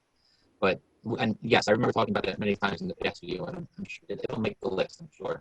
I also want to add that from a financial perspective, I don't know if we said this in the beginning already, but since Dale is here, she can attest to this. The 150 was not just listed as a potential capital in 2018, it was funded by general fund surplus. So the money's there and it's just been carried over for the last 2 years. So yes, it could go back to debt service, I guess, or into our general fund balance rather, but you don't have to do a borrow for it, so we won't have any impact whether we do it or not.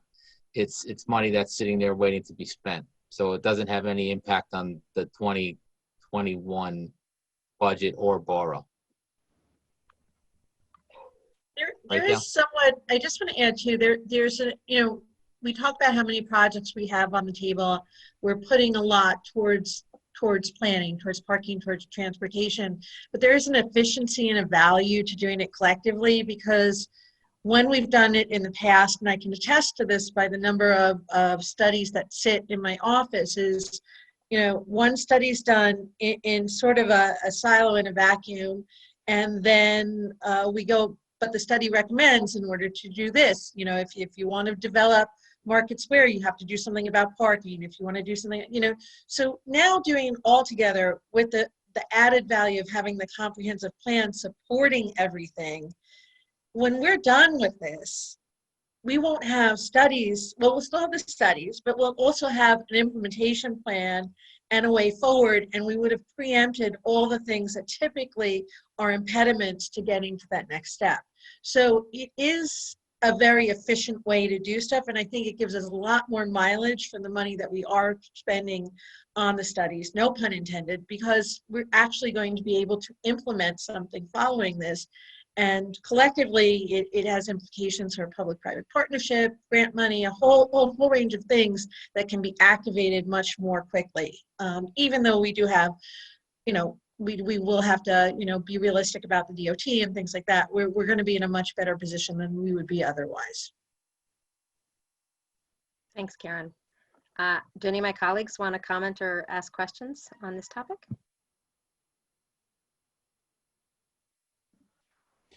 I just want to underscore the importance of this and recognizing that it's been on the table more than once for many years, but I think this is the right team to get this done. We can get it done, and it really needs to get done. I've been traveling up to Croton, down to Sleepy Hollow and Tarrytown, and I mean, it's a market difference to have these communities where there's like an obvious intent on having you slow down and giving you the opportunity to have your eye catch a business or a bench or something that you let me pull over, let me take advantage, as opposed to just waiting for the light to turn green and going, oh, look, Ossining, and then you just keep it moving. So thank you for this. This, I think, is going to be a great benefit to our community. I know it's almost 11 o'clock, so I don't mean that people have to say a lot, but did anybody else want to comment or ask any questions on this very, very exciting project? I'm good. So I'll go real quick. Thank you, Karen.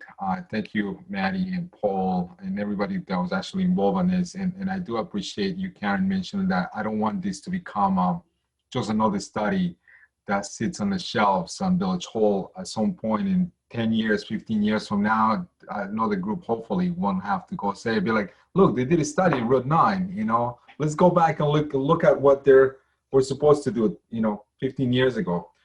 Because there are studies that have been done in this particular zone. There are studies that have been done throughout the village, and they just, some of them just, the majority of them, they just sit there.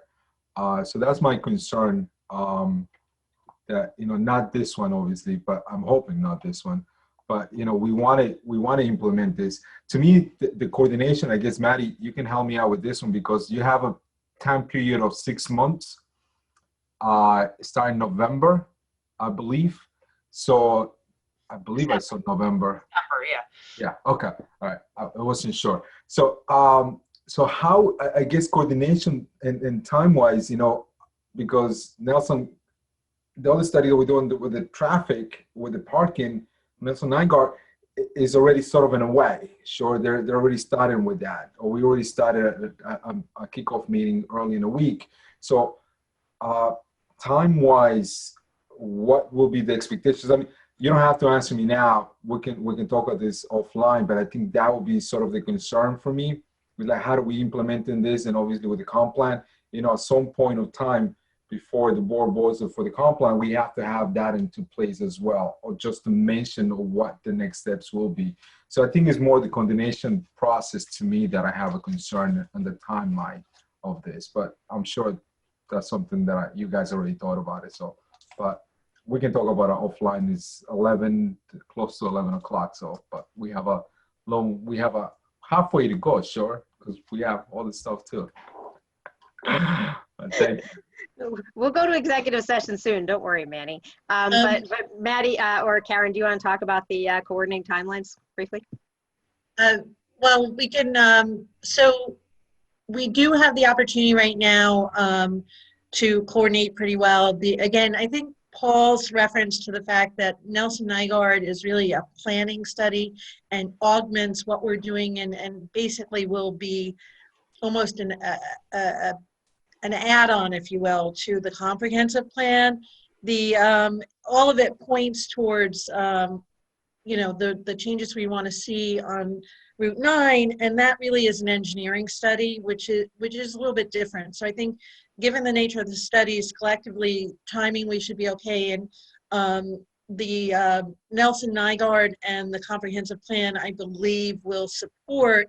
And actually, it's good that we're putting this, you know, slightly after, because Nelson Nygaard and the comprehensive plan are going to inform what's done from an engineering point of view on Route 9 as well. So I actually think it'll work well, and that we, you know, really are working on assembling the best possible resources we can to handle the different elements of these planning, so that we do have sort of an A-team model to create an implementation plan that's broad, that then we can start really focusing on what tactical things, putting it in, you know, creating a timeline, figuring out how we're going to do things, and we won't have to constantly go back to, we don't know what we're doing over here, so we can't start over here. We'll actually have essentially a plan that will cover the main objectives that we've been talking about for some time for Ossining. I don't know, Jaime, Maddie, Paul, if anybody else wants to add anything to that. Yeah, I would just say that from like a practical mechanical standpoint, the comp plan is not going to have explicit, you know, add parking spaces here, things like that. They're going to say, you know, we support, the comp plan supports consideration of a road diet upon future studies to be completed by the village. And so it'll be more of a passing reference rather than some of the more explicit things that it will call for, that where there is data for. So from the comp plan perspective, there's not going to be any issues with coordinating it. As Village Manager Tori said, the comp plan feeds into the work by Nelson Nygaard, which feeds into the Route 9 diet. So it's all connected to each other, but we don't need to wait for the Route 9 work to be done in order to complete the comp plan. So. Yeah, I was just going to say that the staggering is actually, it works out pretty brilliantly. The parking study is going to wrap up probably in February. Comp plan, I think March or April, Jaime, correct me if I'm wrong, which gives, you know, 3 or 4 months of overlap between all three, because this hopefully will, Manny, as you said, start in December, which means they should be wrapping up in May. So there will be a good period of overlap, but this will still come last because it's going to sort of incorporate the recommendations of the other two. So the staggering actually works perfectly. I do want to like sort of wrap things up on this, but Rika, you haven't commented on this. Did you want to say anything or ask anything? No, not really. I think it's been said. We've been looking at this for a long time. It's a dangerous road that needs to be looked at and put in the right way with everything that's been described. So I think it's all been said. Okay, thank you. I'll just say this is one of those things that it was, what, 16 years ago when the Board of Trustees, the DOT came to the village and said, we're doing a bunch of changes up and down Route 9. Do you want to participate in this? And the community at the time kind of pushed back, and the board at the time said, yeah, we're not going to do anything. It's easier to maintain the status quo. And enough time has gone by that I think we recognized the lack of wisdom in that decision. You know, boards make decisions to do things and to not do things, and then we live with the consequences. And Paul, thanks so much for putting this into perspective. Unlike a lot of these projects, like the other things we're talking about, the comprehensive plan or the study on parking and transportation, the idea there is that those are planning documents, and we put something forward of what we want to move forward with, and then it's just a matter of the board saying, okay, now it's time to do it. Now we're going to fund it. Now we're going to make this happen. Whereas in this case, because it's a state road, what we're doing is we're lining everything up, and it's really important. Then I think it's you know, pretty clearly outlined in the RFP or RFQ, whatever it is. And Karen, you pointed out the difference here is this is really an engineering document as opposed to a planning document, and how important it is that whoever we bring on board is going to be positioned well to get us really wherever we need to be in whatever DOT offices and on the right desk, so that we can get on the list, so this can happen. It's something that's going to be years in the making. I'm glad to be here at the moment that we at least put out the RFP, and then I'll be cheering for it to happen from the sidelines, and let me know if I can ever be helpful in writing a letter of enthusiastic support for this fabulous project as a community member who thinks it's a great idea. That is good to know. Thank you, Mayor. All righty. I think we're going to do a little bit less than the agenda talked about, but I know we do have at least one more topic that Stuart has to walk us through, with a certiorari or something along those. Yes, we have one tax cert. We are going to postpone our discussion on CGI for a future date. That's not as time pressing, and it is getting late. So. Thank you, Karen. Folks, very briefly, tax certiorari settlement involving 5 properties owned by Westerly Realty and Westerly Enterprises for tax years 2014 through 2020. Total settlement involving the village is $38,240.51. And I will have a resolution for the board's approval at the October 7 meeting.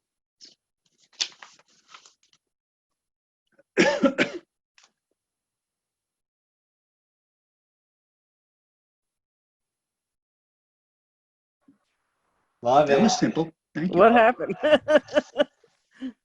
Sorry, guys. I had to. I didn't get a break. I had little people that need to be redirected. Sorry. It's a school night, and it's already very late. So thank you for that, Stuart. Sure. We'll look forward to seeing that in the upcoming meeting. Is there anything else? We have an executive session. Is there anything we need to talk about before we have a motion for executive session? Madam Manager, we're all good? We're good. All right. Can we have a motion for executive session for matters related to personnel, personnel for specific persons? And for litigation, Mayor. Okay, and for litigation. So moved. Second. All in favor? Aye. Aye. Were those like silent ayes somewhere? We're all good? No. I think, all right. So thank you very much, everybody, for this lengthy but really exciting agenda. I love this stuff. I'm counting how many more of these meetings I have, and I'm missing you guys already. There's so much great stuff.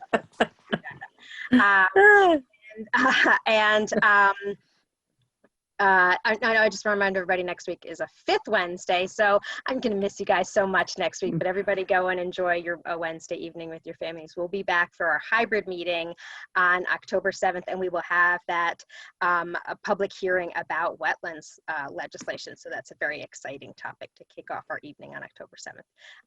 This meeting is adjourned to executive session.